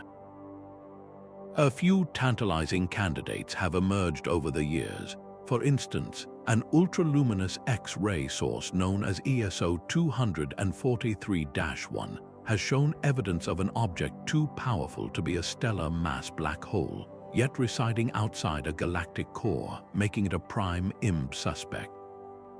Another strong candidate was detected through a gravitational wave event in 2019, designated GW190521, where the final merged object weighed in at an unprecedented 142 solar masses, placing it firmly in the intermediate mass range for the first time. Each new hint brings us closer to confirming this crucial missing link in the black hole family tree. Venturing even further back in time, we encounter an even more speculative and thrilling possibility: primordial black holes. Unlike all other types which form from the death of stars or the mergers of existing objects, PBHs are thought to be relics from the universe's very first moments, a fraction of a second after the Big Bang. In that incredibly hot, dense, and chaotic environment, random fluctuations in density could have been so extreme that regions of space spontaneously collapsed under their own gravity. pinching off to form black holes of almost any size. This is a formation story completely divorced from stars or galaxies. They are primordial fossils, some of which could be wandering the cosmos to this day. Their predicted masses could range from the infinitesimally small, lighter than a paperclip, to the staggeringly large, exceeding thousands of solar masses. This incredible range makes them candidates for solving multiple cosmic mysteries. Perhaps their most captivating proposed role is as a constituent of dark matter. We know that about 85% of the matter in the universe is invisible, detectable only through its gravitational pull on galaxies and light. While the leading candidate for this dark matter is a new, undiscovered type of particle, primordial black holes offer an elegant, albeit exotic, alternative. If vast numbers of asteroid mass PBHs were forged in the Big Bang, they could be drifting unseen throughout every galaxy, their collective gravity providing the missing mass that holds galaxies together without emitting any light. The search for this primordial population involves looking for their subtle and rare effects. A PBH could occasionally pass in front of a distant star, its gravity acting as a lens and causing the star to momentarily brighten in a specific way, a phenomenon called microlensing. Astronomers have conducted extensive microlensing surveys, and so far, they have largely ruled out PBHs making up all of dark matter, but a significant fraction remains a possibility. For the very smallest primordial black holes, their story would have a dramatic and explosive ending. According to Hawking's theory, the less massive a black hole is, the higher its temperature and the faster it evaporates. A primordial black hole with the mass of a mountain would have a temperature of billions of degrees and would be radiating its mass away at a ferocious rate. In the final second of its multi-billion-year life, it would unleash its entire remaining energy in a tremendous burst of gamma rays. Our telescopes are constantly scanning the sky for such gamma-ray bursts, and while most are explained by other cataclysmic events, the search continues for a telltale signature that could only come from the final death scream of a tiny, ancient black hole. Finding even one would be a monumental discovery, providing direct evidence for Hawking radiation and opening a unique window into the physics of the universe's first moments. The hunt for these missing links, both the intermediate and the primordial, pushes our observational capabilities to their absolute limits. It forces us to develop new techniques and to listen more carefully to the faintest whispers in the cosmic static. Whether they are the seeds of giants or the stuff of darkness itself, their discovery would profoundly expand our understanding of how black holes are born, how they live, and how they have shaped the cosmos from its very inception. Now imagine two of these cosmic titans locked in a final, fatal embrace, a dance of mutual annihilation that shakes the very universe. This is the phenomenon of a black hole merger, a cataclysmic event where gravity itself becomes the choreographer of destruction. It begins in the vast quiet of space, with two black holes orbiting one another. They could be the remnants of massive stars in a binary system that survived their supernova deaths together, or perhaps two strangers brought together by chance in a dense star cluster. As they circle, they constantly ripple the fabric of space-time around them, emitting energy in the form of gravitational waves. This loss of energy is the music to which they dance, causing their orbits to slowly but inexorably decay. They spiral closer and closer together, their orbital speed increasing in a cosmic crescendo that can last for millions of years, all building toward a final, unimaginably violent collision. This entire process unfolds in three distinct acts, each with its own unique gravitational wave signature that our detectors can read like a cosmic script. The first and longest phase is the inspiral. As the black holes lose energy to gravitational radiation, their orbits tighten and their speeds accelerate. The gravitational waves they emit during this phase increase in both frequency and amplitude, producing a characteristic signal that rises in pitch and volume, a telltale chirp that is music to an astronomer's ears. The precise shape of this chirp encodes a wealth of information, allowing scientists to calculate the masses of the two black holes and even deduce the orientation of their spins. The final moments of the inspiral are a blur of motion, with the black holes reaching velocities a significant fraction of the speed of light just before they touch. Then comes the merger itself, the climax of the cosmic drama. This is not a slow-motion collision, but a violent, explosive unification that occurs in a fraction of a second.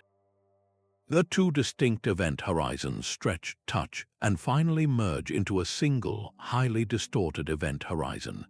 In that instant, an amount of energy equivalent to several times the mass of our Sun is converted directly into gravitational waves, making a black hole merger briefly the most powerful event in the entire universe since the Big Bang. The newly formed black hole is initially a lopsided, oscillating mess, a hypermassive object ringing like a struck bell as it desperately seeks a stable form. This leads to the final act, the ring down. The distorted black hole rapidly settles down to a calm, stable state by shedding its imperfections in a final burst of gravitational waves which quickly fade away. The resulting signal is a clean, pure tone that reveals the final mass and spin of the newborn black hole, a single note ringing in the silence after the storm. The detection of these signals by observatories like LIGO and Virgo has revolutionized our understanding. Each merger provides a pristine laboratory for testing Einstein's theory of general relativity in the most extreme gravitational regime imaginable. So far, the theory has passed every test with flying colors. The observed signals match the predictions with astonishing precision, confirming that Einstein's description of gravity holds true even at the very edge of a singularity. Beyond testing fundamental physics, these events act as a cosmic census, revealing a population of black holes we never knew existed. Before LIGO, we had no confirmation that black holes of 20, 30, or even 50 solar masses were common. Now we know they are, and we are beginning to understand the channels through which they form and find their partners, whether through isolated binary evolution or dynamic encounters in crowded stellar environments. Each chirp is a new data point, a story of death and rebirth told through the subtle warping of spacetime, allowing us to listen in on the most private conversations the universe has to offer. But if black holes are such complex engines of destruction, how can we ever hope to understand them? It turns out that their terrifying power leads to a profound and beautiful simplicity, a concept that makes them the perfect cosmic laboratories. This is the essence of the No-Hair Theorem, one of the most elegant ideas in all of physics. In the chaotic aftermath of a black hole's formation, as it devours stars, planets, and gas clouds, it might seem that all the intricate details of that matter, what it was made of, its atomic structure, its history, would be forever jumbled up inside. Yet the theorem tells us something astonishingly different. Once the dust settles and the black hole reaches a stable state, all of that complexity is erased. It forgets everything. A black hole can be completely described by just three, and only three, simple numbers: its mass, its electric charge, and its angular momentum or spin. That's it. No other details matter. No other hairs, as physicists poetically call additional properties, distinguish one black hole from another of the same mass, charge, and spin. A black hole formed from 100 solar masses of pure hydrogen is absolutely identical to one formed from 100 solar masses of iron, computers, and grand pianos. All that rich information is seemingly lost behind the event horizon, leaving behind a perfectly smooth, featureless object defined by just three quantities. This radical simplification is a direct consequence of the extreme nature of gravitational collapse and the unique properties of the event horizon. The event horizon acts as a perfect one-way membrane, a cosmic censorship that hides the messy details of the singularity from the outside universe. The laws of general relativity that govern this process have a powerful property. They lead to solutions that naturally smooth out any irregularities.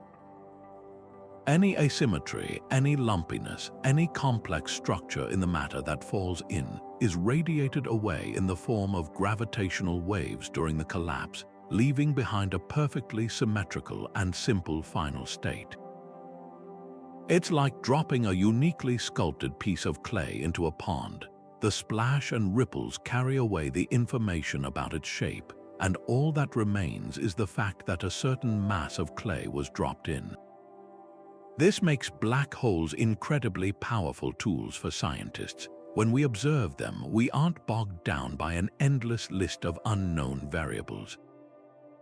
We know that any signal we receive, whether it's the orbit of a nearby star, the light from an accretion disk, or the chirp of a gravitational wave, is determined solely by these three parameters. This simplicity allows for incredibly precise tests of general relativity, because we can make very clean predictions and compare them directly with observations without worrying about unknown complicating factors. However, like many beautiful theorems in physics, the no-hair concept may not be the final word.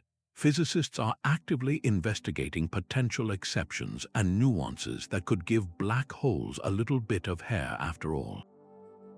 One major area of inquiry involves quantum mechanics. The information paradox we discussed earlier suggests that information might not be truly lost, and if that's the case, it must be stored or encoded somewhere. Some theories, like string theory, propose that the information could be stored in a fuzzball at the horizon, a quantum structure that would effectively give the black hole a complex holographic hairstyle. Another possibility involves external fields. If a black hole is born with or acquires a strong magnetic field, or is surrounded by a cloud of certain types of particles, these external attributes could persist and influence its behavior, acting like a kind of external hair that we could detect. The hunt for these deviations is a frontier of modern astrophysics. By looking for tiny imperfections in the gravitational wave, signals from mergers, small echoes, or deviations from the perfect chirp predicted by the pure No-Hair Theorem, scientists are searching for evidence of new physics beyond our current understanding. This elegant theorem fundamentally shapes how we interpret every signal a black hole sends us. When LIGO detects the gravitational waves from a merger, the entire analysis is built upon the assumption that the waves are determined only by the masses and spins of the two black holes. The brilliant ring of light in the Event Horizon Telescope image of M87's shadow has a specific size and shape that depends solely on the mass and spin of the central black hole. The No-Hair Theorem gives us the dictionary for this language. It tells us that the vocabulary is limited to just 3 words. Our challenge is to become master linguists, to learn how to extract every last drop of meaning from how those 3 words, mass, charge, and spin, are expressed in the curves of spacetime and the fury of orbiting plasma. It presents a universe that is both knowable and mysterious, offering a simple description while simultaneously hinting that beneath that simplicity may lie deeper layers of reality, waiting for a more complete theory of quantum gravity to reveal the full story. But this elegant simplicity of the No-Hair Theorem rests upon a crucial, unproven assumption that the terrifying chaos of the singularity is always and forever kept locked away from the rest of the universe. This is the core of the cosmic censorship hypothesis. a profound and necessary rule proposed by the renowned physicist Roger Penrose. Imagine the singularity not as a hidden point, but as an exposed wound in the fabric of reality, a place where the laws of physics break down completely. If such a thing were possible, if a singularity could exist without the protective cloak of an event horizon, we would call it a naked singularity. Its gravitational fury would be unleashed upon the cosmos without any filter, and the predictable, orderly universe we know would descend into chaos. Penrose's hypothesis is essentially a bet on the sanity of the cosmos. He conjectured that nature abhors such a spectacle, that the laws of physics themselves conspire to always wrap singularities in the protective shroud of an event horizon, ensuring that whatever unpredictable madness occurs at the center of a black hole remains a private affair, forever censored from the outside view. The implications of a naked singularity are not just mathematically messy, they are existentially troubling for the very practice of science. Our entire understanding of the universe is built on causality, the unbreakable rule that cause must always precede effect. This is the bedrock of predictability. If I throw a ball into the air, I can calculate with certainty where and when it will land using the known laws of physics. But in the presence of a naked singularity, this foundation crumbles. The extreme, infinite curvature of spacetime around an exposed singularity could create closed time-like curves, which are essentially paths through spacetime that loop back on themselves. This isn't just science fiction time travel, it's a fundamental violation of cause and effect. An event could become its own cause, creating paradoxes that make any prediction about the future completely impossible. Physics would lose its predictive power, and the universe would become inherently unknowable. The cosmic censorship hypothesis, therefore, is not just an interesting idea, it is a necessary safeguard for the determinism that allows us to do science at all. It assures us that the universe, even in its most extreme corners, operates by rules that are consistent and, in principle, comprehensible. So how do we put this critical hypothesis to the test? Theorists have spent decades trying to break it, to find a set of initial conditions for a gravitational collapse that could lead to a naked singularity.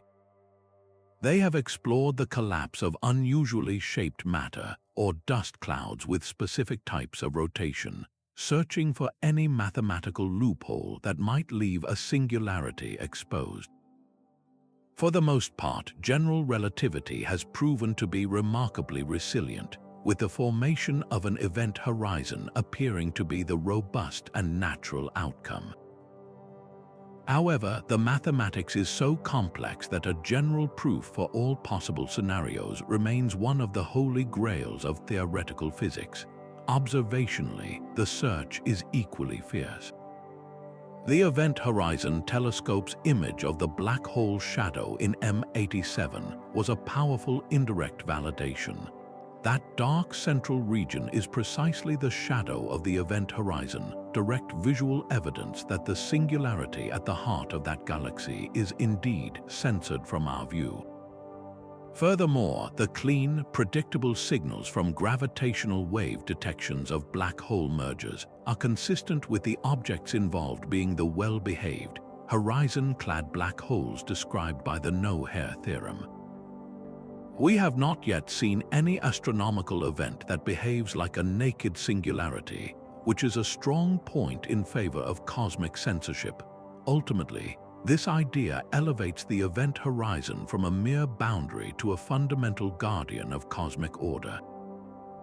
It is the ultimate firewall, not against fire, but against unpredictability. It ensures that the terrifying infinite densities and broken physics of the singularity cannot reach out to infect the rest of the universe, preserving the clean, deterministic laws that govern everything from the orbit of planets to the expansion of the cosmos itself. By hiding the singularity's chaos, the event horizon makes the black hole's language decipherable. The signals we receive, the gravitational wave chirps, the X-ray flickers, the shadow's silhouette, are all clean, consistent, and interpretable precisely because they are generated outside this protective veil. They are the censored, sanitized version of the story, and that is what allows us to learn from them.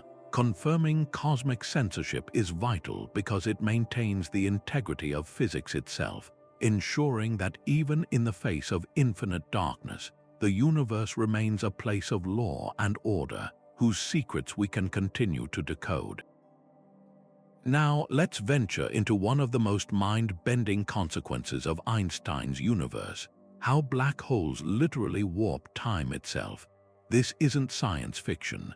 It's a direct prediction of general relativity with profound effects on every signal a black hole sends our way.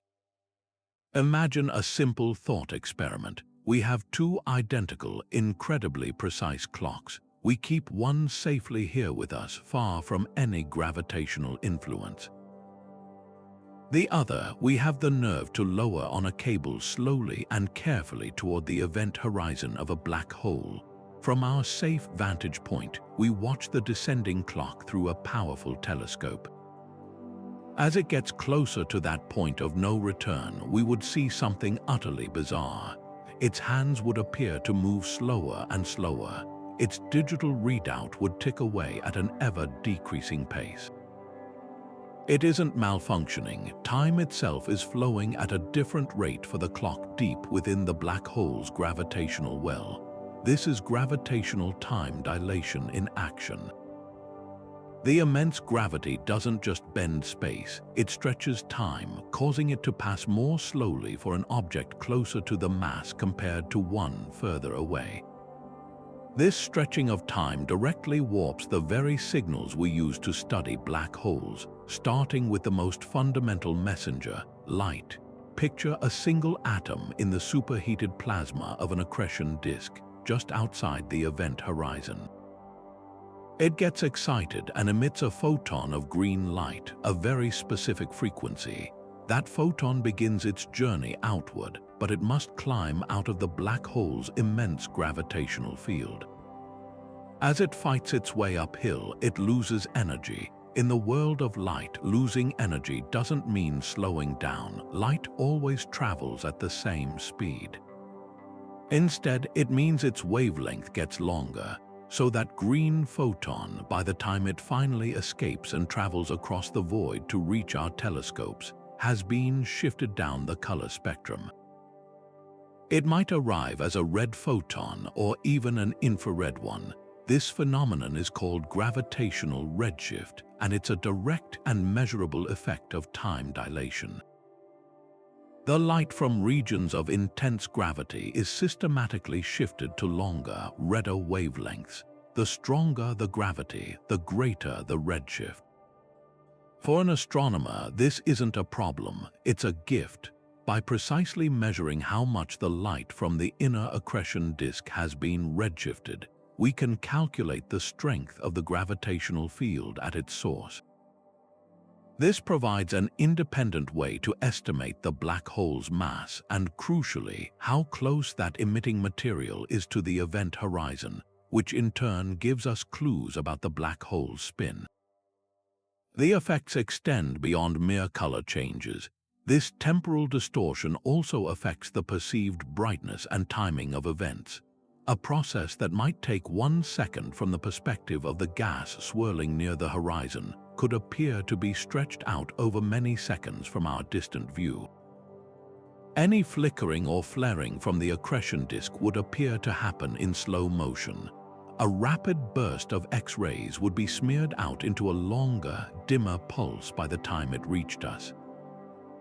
If we didn't account for this relativistic time stretching, we would completely misinterpret the dynamics of these incredibly energetic environments.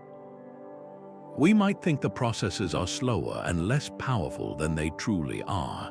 To accurately decode the violent chatter of the accretion disk, astrophysicists must carefully undo the effects of time dilation in their models, reconstructing the true sequence and ferocity of events as they happened right at the edge of the abyss. Even the groundbreaking detection of gravitational waves must bow to the power of time dilation. Consider the Chirp signal from two merging black holes. The frequency of those waves is tied directly to the orbital frequency of the black holes themselves. As they spiral inward, their orbits accelerate, and the pitch of the gravitational wave chirp rises. However, if this merger were happening very close to a third, supermassive black hole, its immense gravity would cause time to run slower for the merging pair from our perspective. This would mean the gravitational waves they produce would also appear to be stretched out, their frequency shifting lower than expected for a given point in the inspiral. While this is a subtle effect that hasn't been observed yet, future observatories capable of detecting extremely low-frequency gravitational waves might need to account for this. It's a reminder that in the cosmic symphony, the notes we hear are always filtered through the fabric of spacetime itself, which can act as a universal slow-motion filter for events born in the deepest gravitational wells. This incredible warping of time, far from being just a theoretical curiosity, has become one of the most precise tools in the astrophysicist's toolkit. By meticulously measuring the gravitational redshift of light from stars orbiting close to our galaxy's central black hole, Sagittarius A star, astronomers have been able to verify the predictions of general relativity with stunning accuracy. The observed shifts match exactly what Einstein's equations predict for an object of 4 million solar masses. It's a direct probe of the curvature of spacetime. Furthermore, the way time dilation affects change with distance allows us to effectively map the gravitational field around a black hole. It provides a unique way to test whether the object we're looking at truly has an event horizon. A dense, massive object with a solid surface, like a neutron star, would produce a different redshift signature than a black hole with its bottomless gravity well. In this way, listening to the stretched and redshifted signals from these dark giants doesn't just tell us about their properties, it confirms their very nature, providing some of the strongest evidence that event horizons are real and that black holes are exactly what we theorized they would be, the most extreme time-altering engines in the known universe. This concept of a black hole's entropy being tied to its surface area, rather than its volume, was the first profound clue that our understanding of reality might be missing a fundamental layer. It sparked a revolutionary idea that sounds like it's lifted straight from science fiction, the holographic principle. Imagine a security hologram on your credit card. It's a flat, two-dimensional sticker, yet it creates the unmistakable illusion of a three-dimensional image floating in space. The holographic principle proposes that our universe might operate in a startlingly similar way. It suggests that all the information needed to describe everything within a three-dimensional volume of space, every star, every planet, every person, might actually be completely encoded on its two-dimensional boundary, like a cosmic movie being projected from the edges of the universe. This mind-bending idea found its most compelling evidence in the nature of black holes. The discovery that a black hole's entropy is proportional to the area of its event horizon was a colossal hint. In everyday life, entropy is linked to information content. The more disordered a system is, the more information is required to describe it. The fact that a black hole's information capacity is dictated by its surface area, and not the vast volume hidden behind it, strongly implies that all the information about everything that has ever fallen in is not lost in the mysterious singularity at the center. Instead, it is painted onto the event horizon itself, stored in Planck-sized pixels that tessellate its surface. The black hole's interior, with its three-dimensional depth, might be an illusion, a projection from the data encoded on its two-dimensional surface. This perspective offers a breathtakingly elegant solution to the black hole information paradox. The paradox, you'll recall, is the terrifying notion that information about what falls into a black hole is permanently erased when the hole evaporates via Hawking radiation, violating a core rule of quantum mechanics. The holographic principle dismantles this problem. If the information of every atom that crosses the horizon is instantly and faithfully encoded onto the horizon's surface, then it is never truly lost to the singularity. As the black hole evaporates and its horizon slowly shrinks, this information is not destroyed. It is meticulously processed and released back into the universe, imprinted onto the very Hawking radiation that streams away. The radiation is not random and thermal after all. It carries a subtle, complex code, the scrambled story of everything the black hole ever consumed. From this viewpoint, the event horizon is not a one-way door to oblivion, but the universe's most efficient and fundamental storage device.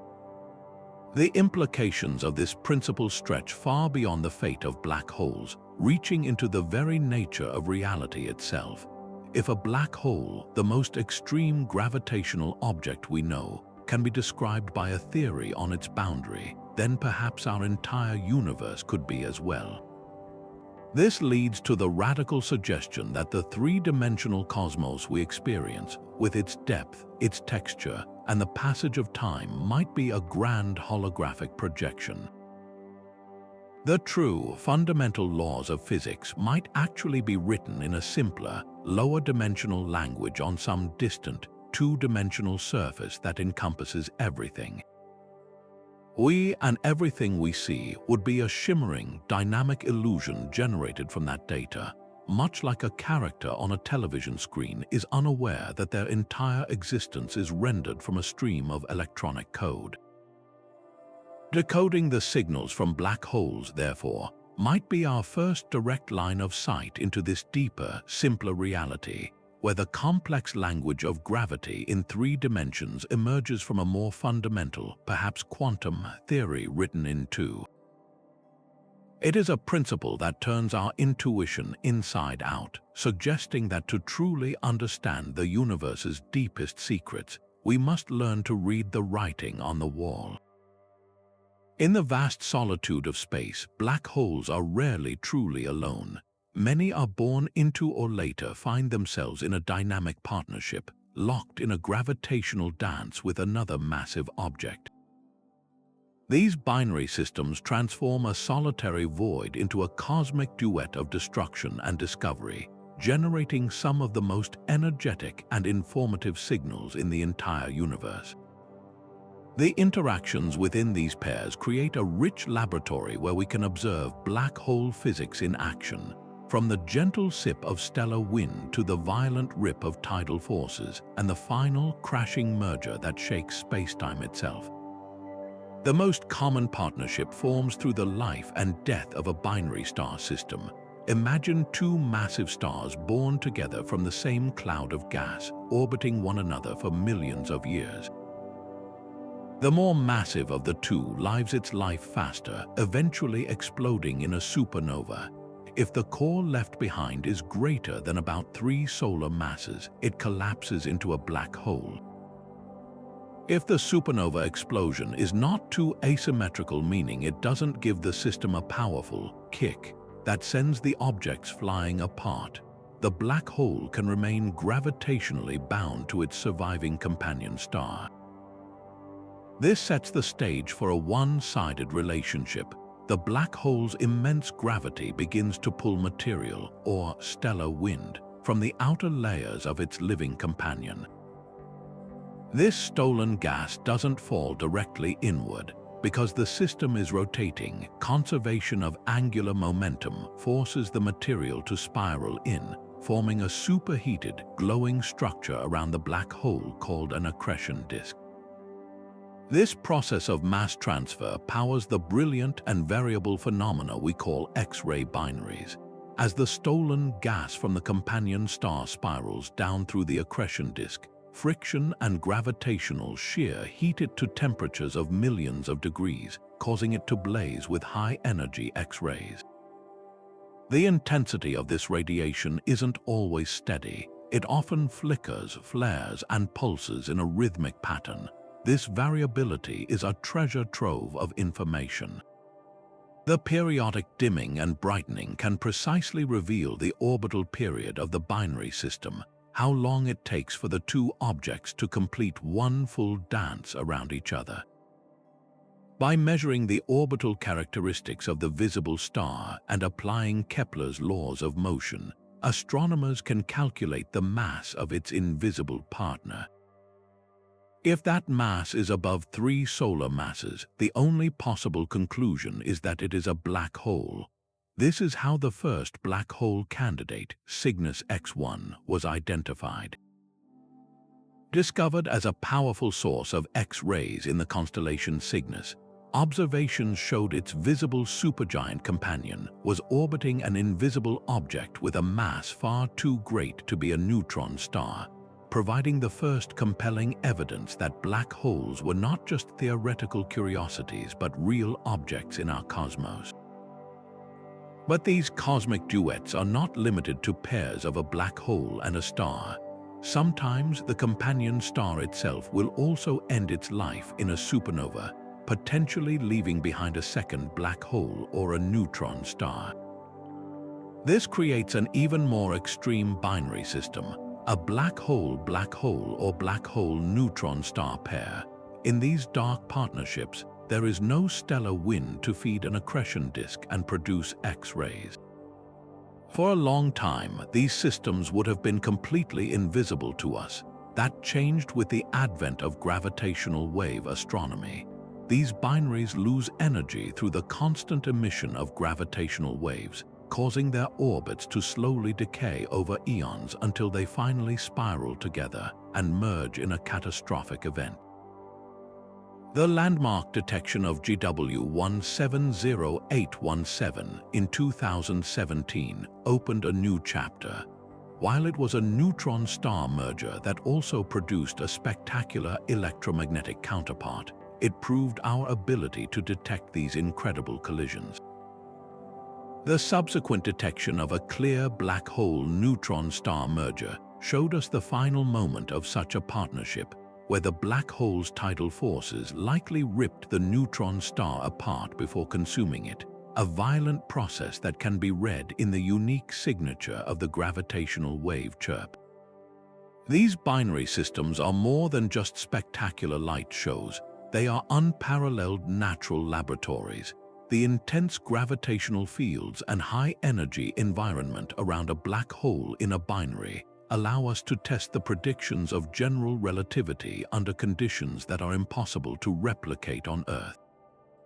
The precise timing of X-ray pulses from these systems can reveal subtle effects like frame dragging, where the spinning black hole literally twists the fabric of space-time around it. Furthermore, studying populations of binary black holes through gravitational waves is giving us a census of these objects. We are learning how common they are, what their typical masses and spins are, and beginning to understand the channels through which they form, whether from isolated binary evolution or dynamic encounters in dense star clusters. Each binary pair, from the steady X-ray hum of a long-term partnership to the violent crescendo of a merger, adds a crucial verse to the ongoing story, helping us decipher the complex life cycle of black holes and their profound impact on the galactic environment. But the conversation with black holes extends beyond the visible universe into the realm of the truly unknown. We now turn to an even deeper mystery, one that makes up the vast majority of the cosmos yet remains completely invisible: dark matter and dark energy. These enigmatic forces, which together constitute about 95% of the universe's total content, don't emit, absorb, or reflect any light, making them impossible to observe directly. Yet their gravitational influence is undeniable, shaping the motion of galaxies and the very expansion of the universe itself. Could black holes, the ultimate gravitational traps, be our best tool for starting a conversation with this dark sector? The tantalizing possibility is that these dark giants might not only be influenced by dark matter and energy, but could also act as unique amplifiers, making the invisible slightly less so. One of the most compelling ideas is that black holes could actively feed on dark matter, and in doing so, reveal its presence. Imagine a supermassive black hole sitting at the center of a galaxy, which is itself embedded within a vast, spherical halo of dark matter particles. As these hypothetical particles, such as WIMP or actions, orbit the galactic center, some would inevitably pass too close to the black hole and be captured by its immense gravity. Unlike normal matter, which forms a blazing accretion disk as it falls in, dark matter wouldn't experience friction or collisions. It would simply plunge directly into the black hole in a slow, steady stream, adding to its mass over time. This process could cause black holes to grow faster and larger than models based on visible matter alone would predict. By carefully measuring the masses of ancient black holes in the early universe, astronomers are looking for those that seem inexplicably massive for their age, a potential signature of a dark matter diet that began billions of years ago. Furthermore, the environment right around a black hole could be a fantastic natural laboratory for detecting certain types of dark matter. Some theories suggest that dark matter particles could be their own antiparticles. If that's true, then when two of them collide, they would annihilate each other in a flash of energy, producing a burst of gamma rays or other standard model particles. The density of dark matter is thought to spike dramatically near the black hole's event horizon, creating a region where these annihilations would be much more frequent.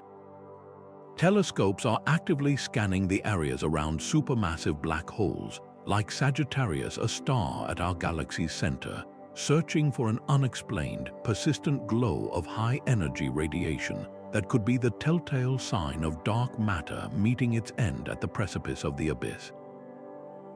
Perhaps the most revolutionary idea is that dark matter itself might be made of black holes, specifically a population of primordial black holes formed from density fluctuations in the first instance after the Big Bang could be drifting unseen throughout the cosmos. If vast numbers of these ancient objects, with masses ranging from that of an asteroid to 100 times our Sun, were created in the early universe, their collective gravity could account for the missing mass we attribute to dark matter. This would be an elegant solution, explaining two mysteries with one answer. The search for this primordial population involves looking for their subtle gravitational effects. Occasionally, one of these black holes might pass directly in front of a distant star. Its gravity would act as a lens, bending the star's light and causing it to momentarily brighten in a specific way, a phenomenon called microlensing. While large-scale microlensing surveys have so far ruled out primordial black holes making up all of dark matter, a significant fraction could still be hiding in certain mass ranges, and the hunt continues with ever more sensitive instruments. On the grandest scale, the influence of dark energy, the mysterious force causing the accelerated expansion of the universe, also whispers to black holes in a subtle but profound way. As dark energy pushes galaxies apart, it makes the universe a more spacious and lonely place over cosmic time. This has a direct impact on the fate of black holes, especially the supermassive ones. In the early, denser universe, galaxies frequently collided and merged, funneling gas to their centers and causing their black holes to grow through both accretion and mergers. But as the universe expands due to dark energy, these galactic encounters are becoming increasingly rare. The rate at which black holes merge and grow is therefore slowing down. By studying the population of black holes across different cosmic epochs, from the crowded early universe to the more isolated present day, cosmologists can use them as tracers to measure the effects of dark energy and better understand its nature. The silent, accelerating push of dark energy is quietly writing its signature into the growth history of every black hole in the cosmos. While direct, smoking gun evidence for these connections remains elusive, the very act of searching transforms our understanding of black holes. They are no longer just endpoints of gravity, they are potential bridges to the dark universe. Their growth, their signals, and their populations are all subtly shaped by these invisible forces. By learning to read the nuances in the language of black holes, a slight anomaly in their mass, an unexpected frequency of mergers, or a mysterious glow from their vicinity, we are not just listening to the black holes themselves.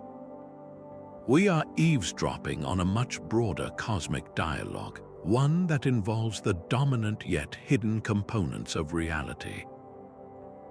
This interdisciplinary approach, linking the physics of the infinitely small with the fate of the entire cosmos, invites us to see black holes as the universe's ultimate translators, converting the silent whispers of dark matter and dark energy into a language of gravity and light that we are finally learning to understand.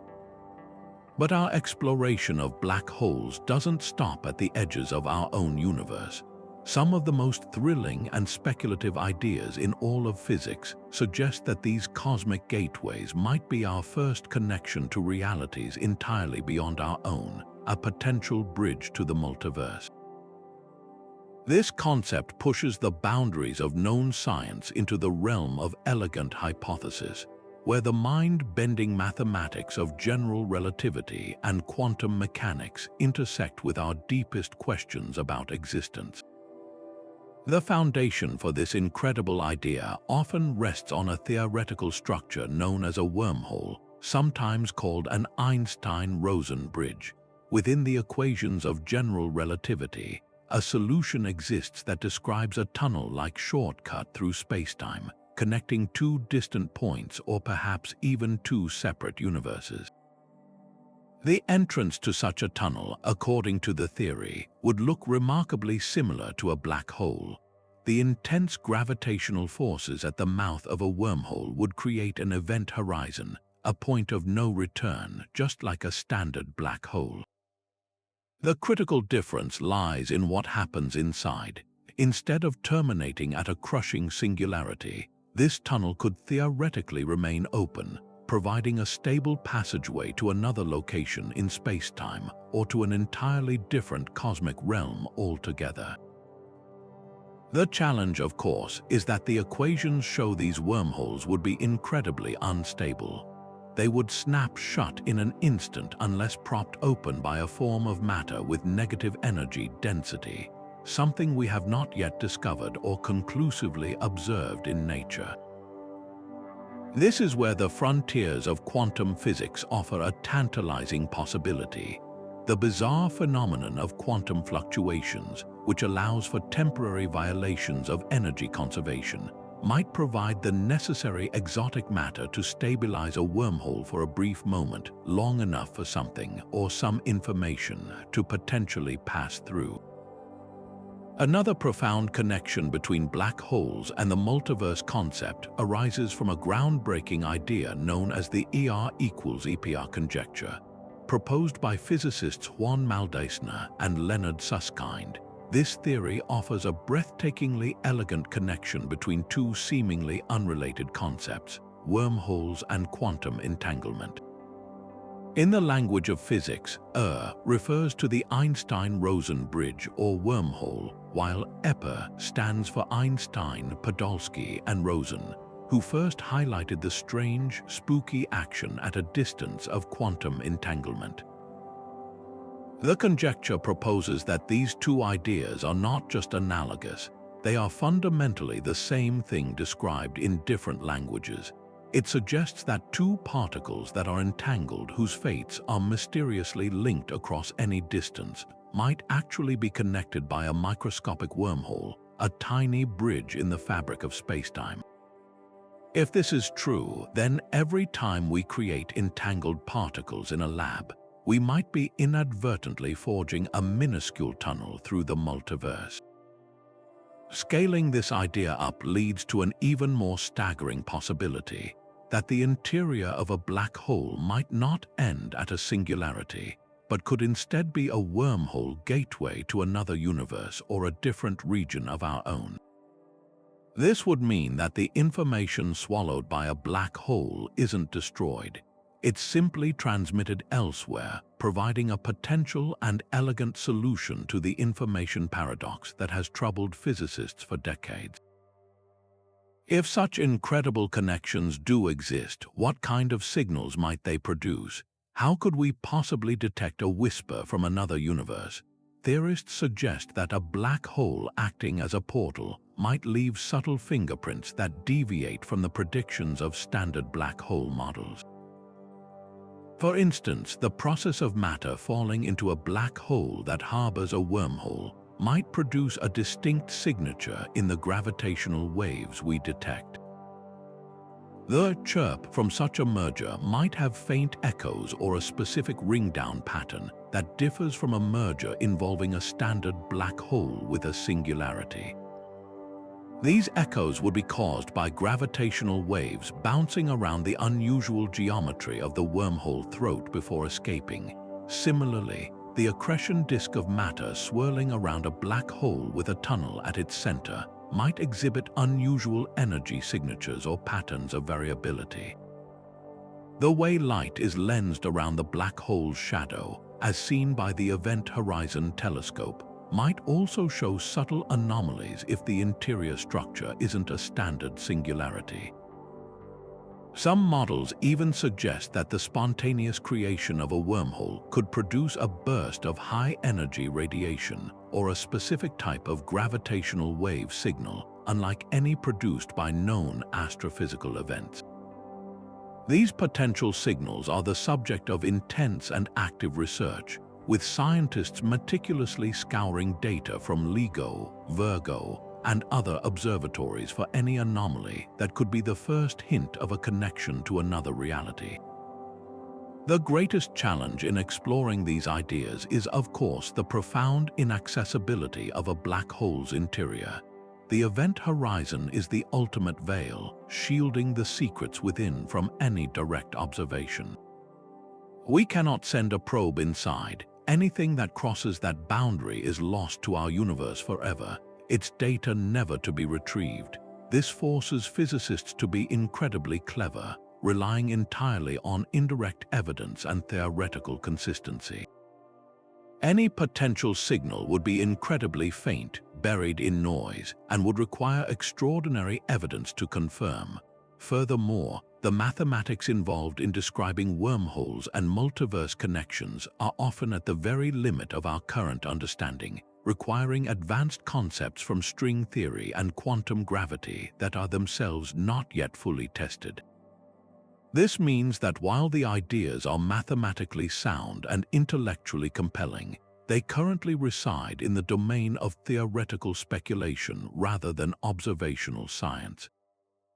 They are not yet falsifiable theories in the strictest sense, but rather magnificent possibilities that expand our horizons and drive the development of new tools and new ways of thinking. Yet the value of this speculative journey is immeasurable. It represents the pinnacle of human curiosity, our relentless drive to ask what if, even when faced with the universe's most formidable secrets. Pondering black holes as portals forces us to re-examine our most fundamental assumptions about space, time, and information. It pushes the development of new mathematics and inspires generations of physicists to think bigger and bolder. These ideas enrich the language of black holes, adding a vocabulary of wonder and possibility to the existing lexicon of gravity and light. They remind us that the most profound signals from the cosmos might not just be answers to the questions we're asking, but could be clues to questions we haven't even learned how to pose yet. While firmly anchored in hypothesis, this exploration ensures that our conversation with the cosmos remains open-ended, filled with the thrilling possibility that some of the silent signals we're learning to decode might not just be from the heart of darkness in our own universe, but could be the first faint whispers from a reality beyond our own. And this journey of discovery is only accelerating as we stand on the brink of a new era defined by a suite of revolutionary tools that will transform our passive listening into an active, multi-sensory dialogue with the cosmos. The next generation of observatories will open entirely new channels in the electromagnetic spectrum and beyond, allowing us to see the unseeable and hear the faintest whispers with unprecedented clarity. Leading this charge is the Laser Interferometer Space Antenna, or LISA, a monumental mission that will literally take gravitational wave astronomy into the void. Unlike its ground-based predecessors LIGO and Virgo, which are limited by the size of our planet and the rumbling of its surface, LISA will consist of 3 spacecraft flying in a perfect triangular formation millions of miles apart, connected by lasers. This vast orbital interferometer will be exquisitely sensitive to the low-frequency gravitational waves that are completely inaccessible from Earth, the deep, rumbling hum produced by the mergers of supermassive black holes. Imagine being able to hear the cosmic choreography of billion solar mass giants spiraling together at the hearts of distant galaxies, events that unfold over weeks or months rather than fractions of a second. LISA will trace the growth of these monsters across cosmic time, mapping their mergers and revealing how they came to shape the very galaxies they anchor. While LISA listens to the low-frequency rumble of gravity, the next wave of light-based telescopes will peer into the cosmic shadows with sharper eyes than ever before. The James Webb Space Telescope, already revolutionizing astronomy, is just the beginning. Its powerful infrared vision is uniquely suited to pierce the veils of dust and gas that often shroud the accretion disks around supermassive black holes, studying the dynamics of their feeding habits in unprecedented detail. But even more powerful ground-based giants are on the horizon, like the Extremely Large Telescope, or ELT, currently under construction in the Chilean desert. With a primary mirror stretching an astonishing 39 meters across, the ELT will collect more light than all of the world's existing major research telescopes combined. Its resolution will be so immense that it could potentially resolve the event horizon of Sagittarius, a star, not through interferometry, but through direct imaging from the ground, allowing us to watch stars whip around our galactic center in real time and test general relativity with every orbit. But the future of black hole astronomy extends far beyond gravity and light. It ventures into the realm of ghostly particles and quantum whispers. Neutrino observatories, like the colossal ice cube detector buried deep in the Antarctic ice, are already tuning into this faint signal. Neutrinos, nearly massless particles that rarely interact with matter, are produced in prodigious numbers in the most violent environments, including the energetic jets and accretion disks of active black holes.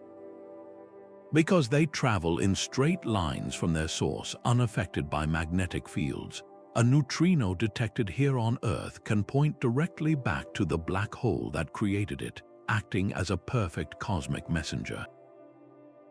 The next generation of neutrino telescopes, such as the proposed Pacific Ocean Neutrino Experiment, will be even larger and more sensitive, creating a high-resolution neutrino sky that will show us exactly where these powerful particle accelerators are operating in the universe.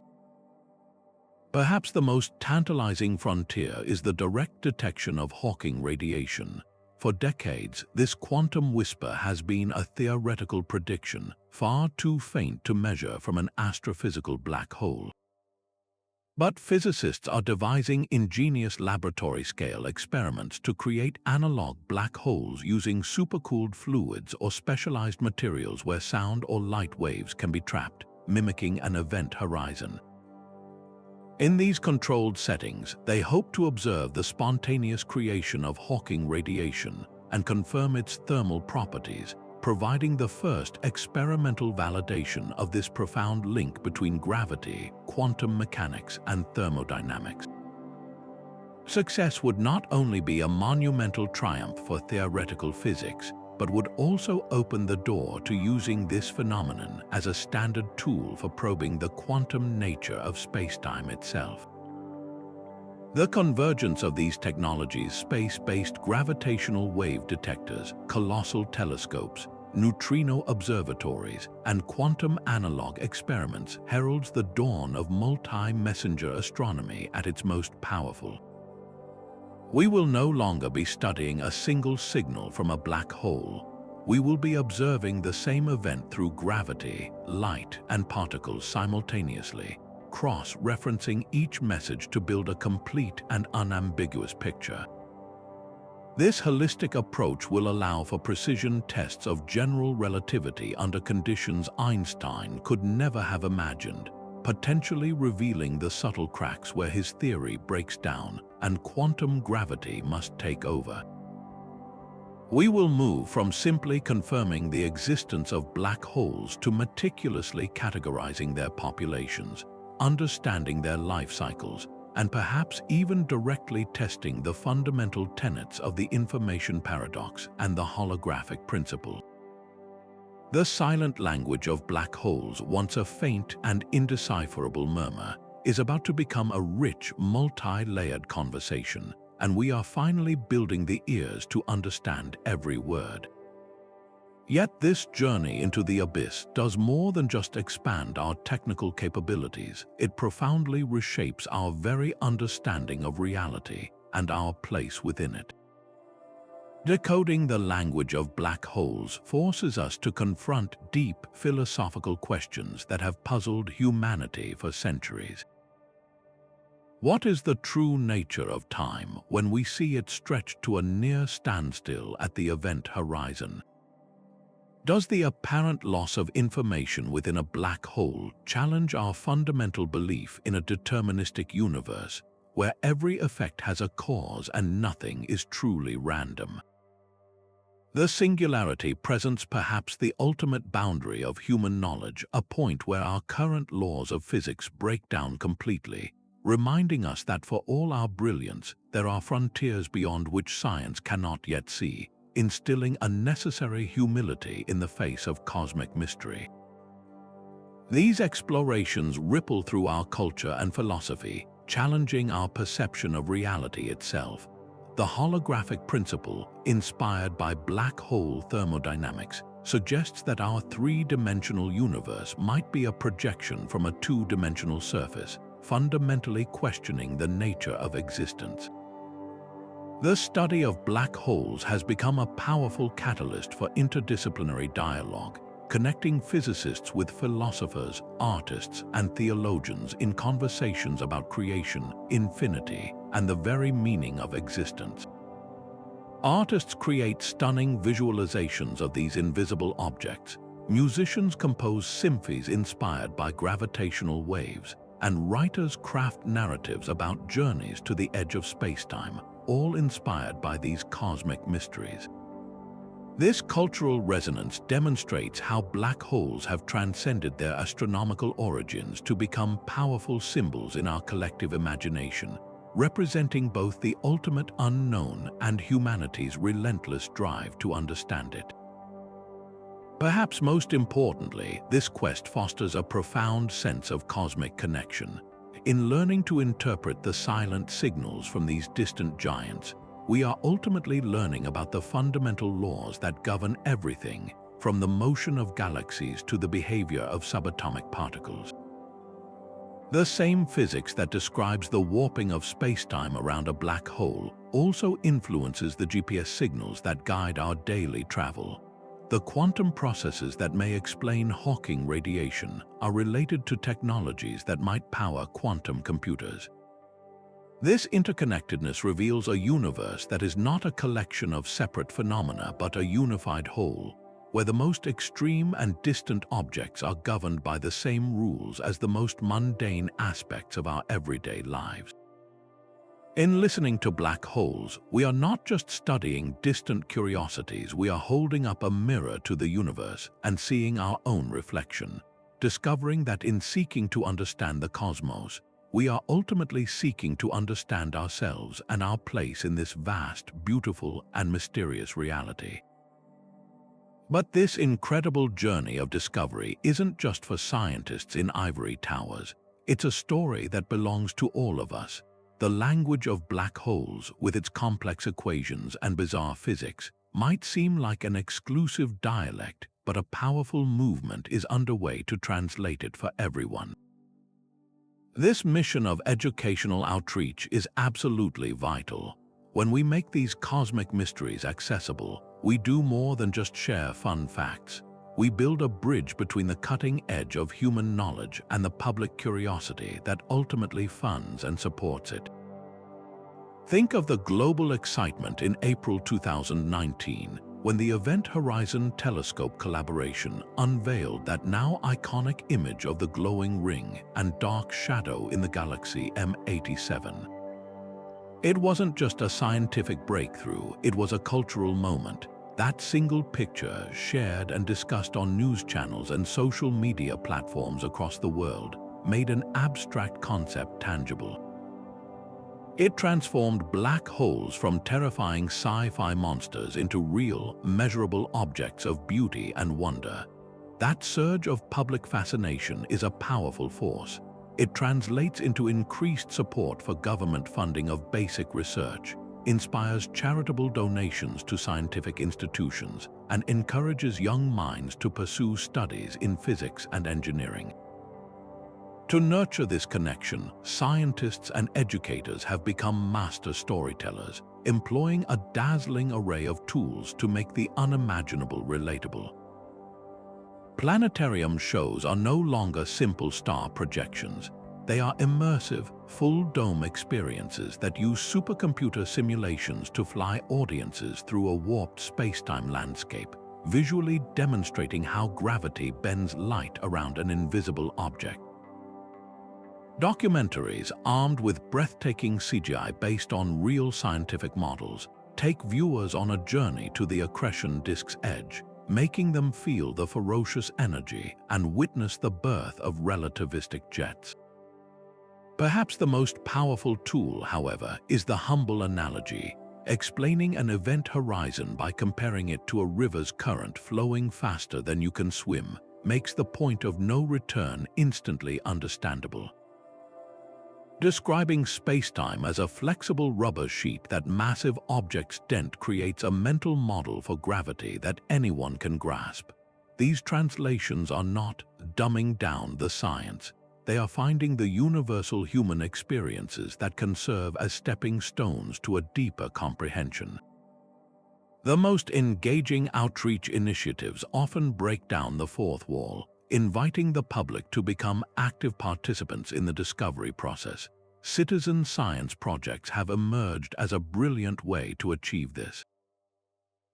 Platforms like Zooniverse host projects where anyone with an internet connection can help astronomers by looking at real telescope images to classify galaxy shapes, a task that helps identify potential supermassive black holes in their active phase. By contributing even a few minutes of their time, a person becomes part of the scientific team, fostering a genuine sense of ownership and connection to the results. Museums and science centers have also upped their game, moving beyond static placards to interactive exhibits where visitors can manipulate a simulation to see how a black hole's gravity lenses the light from background stars, or use a vortex to understand how accretion disks spin. These hands-on experiences make the physics intuitive and memorable, transforming visitors from passive observers into active explorers. At the heart of all this effort are the scientists and communicators themselves, who have embraced the crucial role of being guides to the frontier. Through public lectures, engaging social media content, and interviews, they work to demystify their own field. They share not just their successes, but also the struggles, the dead ends, and the collaborative nature of modern science, breaking down the stereotype of the lone genius.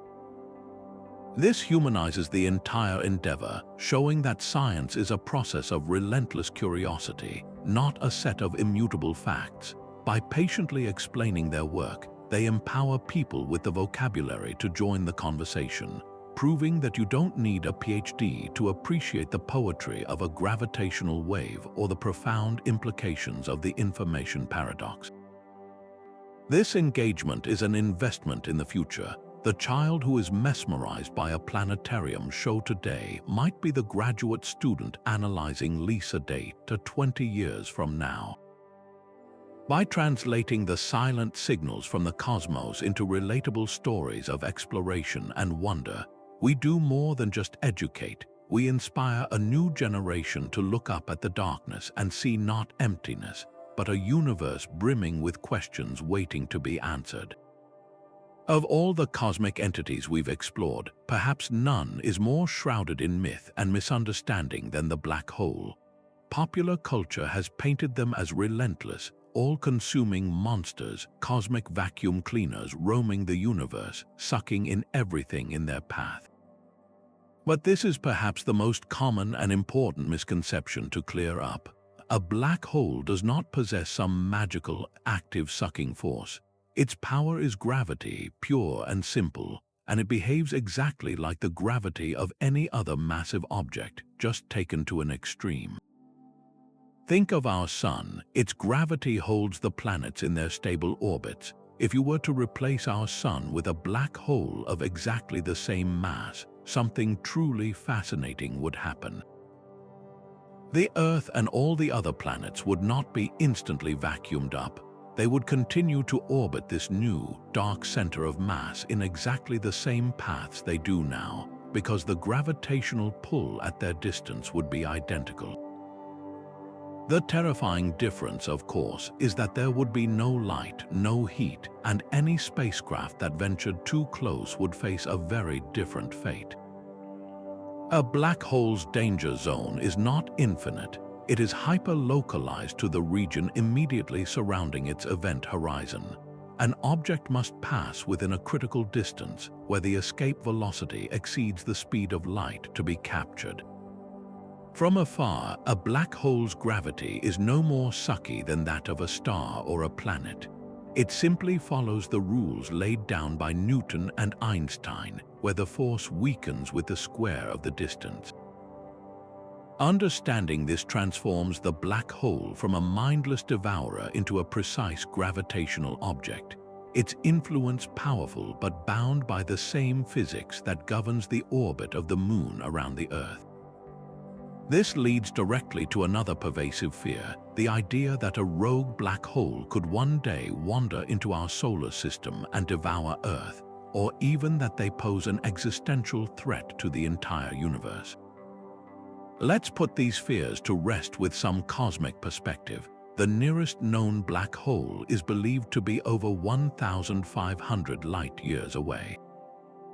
Space is almost unimaginably empty, and the chances of one simply blundering into our stellar neighborhood are astronomically small, practically zero. Even if one did, its gravitational influence would be no different than a star of the same mass passing by.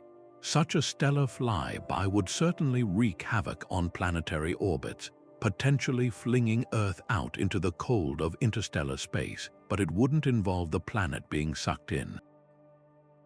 The black hole would have to pass extraordinarily close to our planet itself to be a direct threat. As for consuming the universe, that's a physical impossibility. Black holes are not expanding their event horizons to swallow all of creation. Their gravitational reach is finite and defined by their mass. The universe is not only expanding but doing so at an accelerating rate, driven by dark energy. This expansion is effectively pushing galaxies apart, making the universe a more spacious place over time. On the grandest scales, this force of expansion overwhelmingly dominates the inward pull of gravity. Far from being universe eaters, black holes and the galaxies they anchor are actually becoming more isolated from each other as cosmic time marches on. ensuring they remain contained within their own islands of gravity. Another captivating idea, fueled by science fiction, is the notion of black holes as portals or stargates to other universes, other times, or distant parts of our own cosmos. While this is a thrilling narrative device, it remains firmly in the realm of speculative theory with no supporting evidence. The concept originates from certain mathematical solutions within Einstein's equations of general relativity that describe hypothetical structures called wormholes or Einstein-Rosen bridges. These theoretical tunnels could provide a shortcut through spacetime. However, the equations also show that these wormholes would be incredibly unstable. They would collapse instantaneously upon formation unless held open by a hypothetical form of matter with negative energy density, something we have never observed and which may not even exist in nature. Furthermore, even if a wormhole were stable, the environment at its entrance would be indistinguishable from a black hole's event horizon. Anything crossing that threshold would still be subjected to the same destructive forces of extreme gravity and tidal forces, a process known as spaghettification, long before any hypothetical passage could occur. While theoretical physicists continue to explore these ideas in the context of quantum gravity and string theory, it is crucial to distinguish between exciting mathematical possibilities and observational reality. For now, and based on all the data we have, a black hole is a final destination, not a gateway.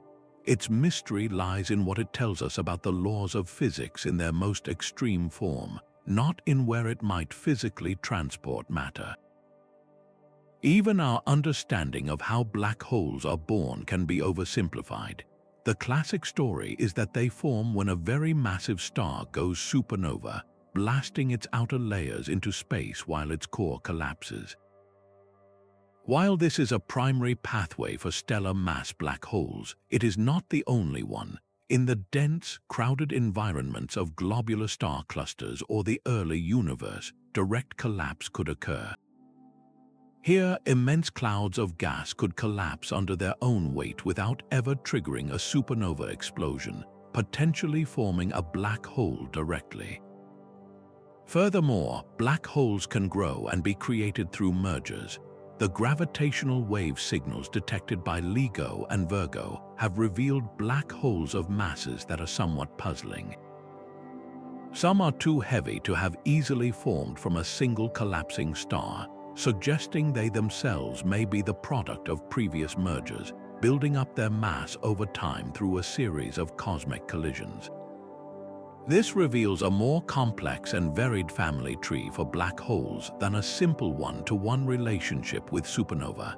They are not just the end product of a single star's death, but can be built through accretion and merger, growing from seeds planted in the earliest moments of the universe. Dispelling these myths is not about ruining the fun or diminishing their wonder. It is about replacing fear with fascination and swapping science fiction for the even more astounding truths of science fact. By understanding what black holes truly are and are not, we can better appreciate the real signals they send, the gravitational waves that ripple through space-time, the X-rays blazing from superheated accretion disks, and the profound questions they force us to ask about the very nature of reality, time, and information itself. But what if I told you that you don't need a billion-dollar telescope or a PhD in theoretical physics to be a part of this incredible story? The quest to decode the language of black holes is not a closed conversation among a select few scientists in lab coats. It is one of the most open and collaborative endeavors in human history, and there is a place for you in it.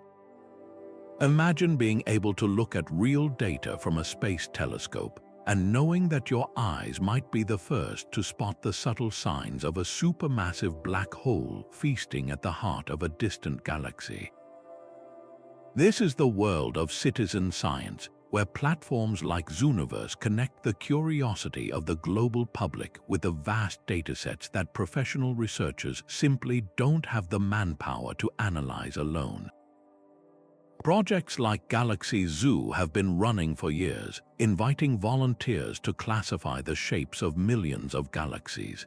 This isn't just busy work. By distinguishing between spiral, elliptical, and irregular galaxies, you are directly helping astronomers identify which galaxies are most likely to host active, accreting supermassive black holes in their cores. Your simple classifications become the first filter, guiding powerful telescopes toward the most promising targets for deeper study.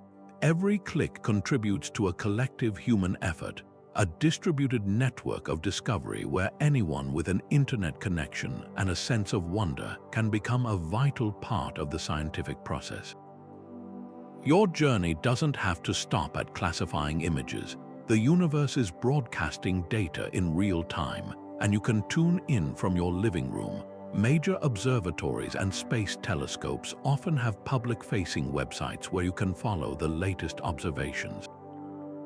You can see what targets the Chandra X-ray Observatory is pointing at right now, or track the status of the James Webb Space Telescope. When a gravitational wave detection alert is sent out by the LIGO-Virgo-Cagra collaboration, that information is public. Amateur astronomers with backyard telescopes are sometimes called upon to help scan the area of the sky where the event occurred, searching for any faint glimmer of light that might be the electromagnetic counterpart to the space-time ripples. By following these missions and alerts online, you become a spectator to discovery as it happens, watching the scientific narrative unfold in real time rather than just reading about it in a news article weeks later. For those who want to build a deeper understanding, the resources available today are unprecedented. World-renowned universities offer free online courses in astrophysics and cosmology on platforms like Coursera and edX, allowing you to learn the fundamentals of general relativity and quantum mechanics from leading experts without any cost.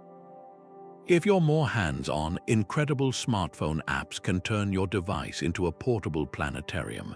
You can point your phone at the night sky to identify constellations, but you can also use it to find the locations of known quasars, the incredibly bright nuclei of galaxies powered by supermassive black holes, and understand their immense distance from us. For a more social experience, local astronomy clubs are fantastic communities of enthusiasts. Members often share telescopes and knowledge, and there's a special thrill in observing a distant quasar with your own eyes, knowing that the pinpoint of light you see left its source when dinosaurs roamed the Earth, all while standing in your local park. The most important tool, however, requires no technology at all, a persistent and questioning curiosity. The biggest discoveries often start with someone asking, "What if?" Or, "Why is it like that?" By engaging with this content, by discussing it with friends, and by following your own questions down the rabbit hole of research, you are participating in the great human tradition of exploration. You are embracing the same spirit of inquiry that drove Einstein and Hawking. Decoding the universe isn't a task reserved for a privileged few, it is a birthright of our species. Every time you look up at the night sky with a sense of wonder, every time you read an article about a new discovery and share it with someone else, you are adding your voice to the ongoing dialogue between humanity and the cosmos. This isn't just about observing the universe, it's about connecting with it, and in doing so, realizing that we are all, in our own way, active participants in its unfolding story. So as we reach the end of our journey into the abyss, let's pause and reflect on the astonishing transformation in our understanding. We began with the image of a black hole as a perfect void, a cosmic endpoint defined solely by what it takes away. But through decades of curiosity and ingenuity, we have learned to see it as something else entirely, a dynamic, communicative object, speaking a complex language written in the fabric of space-time itself. We have learned to interpret the violent chirp of gravitational waves from merging giants, to sense the faint thermal whisper of Hawking radiation at the event horizon, and to read the brilliant, high-energy X-rays blazing from superheated accretion disks. Each of these signals is a chapter in a story, revealing the black hole's mass, its spin, its history, and its profound influence on the cosmos around it. This is no longer the realm of pure theory. It is a vibrant field of observational science, where we are not just passive observers but active listeners in a grand cosmic dialogue. This journey from mathematical curiosity to observational reality is one of the greatest triumphs of the human spirit. It began with Einstein's pencil and paper, with thought experiments and equations that predicted realities almost too strange to believe. For years, black holes remained figments of theoretical imagination, doubted by many, including Einstein himself. But the relentless pursuit of knowledge, coupled with breathtaking technological innovation, has gradually pulled back the veil. The first indirect evidence from systems like Cygnus X1 gave us a hint. The first gravitational wave detection by LIGO was a revelation, allowing us to literally feel the universe shake. And the first direct image from the Event Horizon Telescope was a moment of pure awe, turning an abstract concept into a tangible, visual truth. This progression underscores a powerful message that human curiosity, when paired with rigorous science, can illuminate even the darkest corners of creation. Decoding this silent language has done far more than just satisfy our curiosity about black holes. It has become our most powerful probe into the fundamental laws of physics, forcing a confrontation between the two great pillars of modern science, Einstein's general relativity and quantum mechanics. The intense gravity of a black hole provides the ultimate testing ground for relativity, and every observation so far has confirmed Einstein's genius. Yet, the puzzle of Hawking radiation and the terrifying information paradox point directly to the limits of our current knowledge, highlighting the desperate need for a theory of quantum gravity to unite these two worlds. In our quest to understand black holes, we are not just studying distant objects, we are stress-testing the very framework of reality, pushing at the boundaries of human knowledge and glimpsing the possibility of a deeper, more unified truth. This brings us to the beautiful and humbling insight left to us by Stephen Hawking. His revolutionary work taught us that black holes ain't as black as they are painted. They are not the eternal prisons they were once thought to be.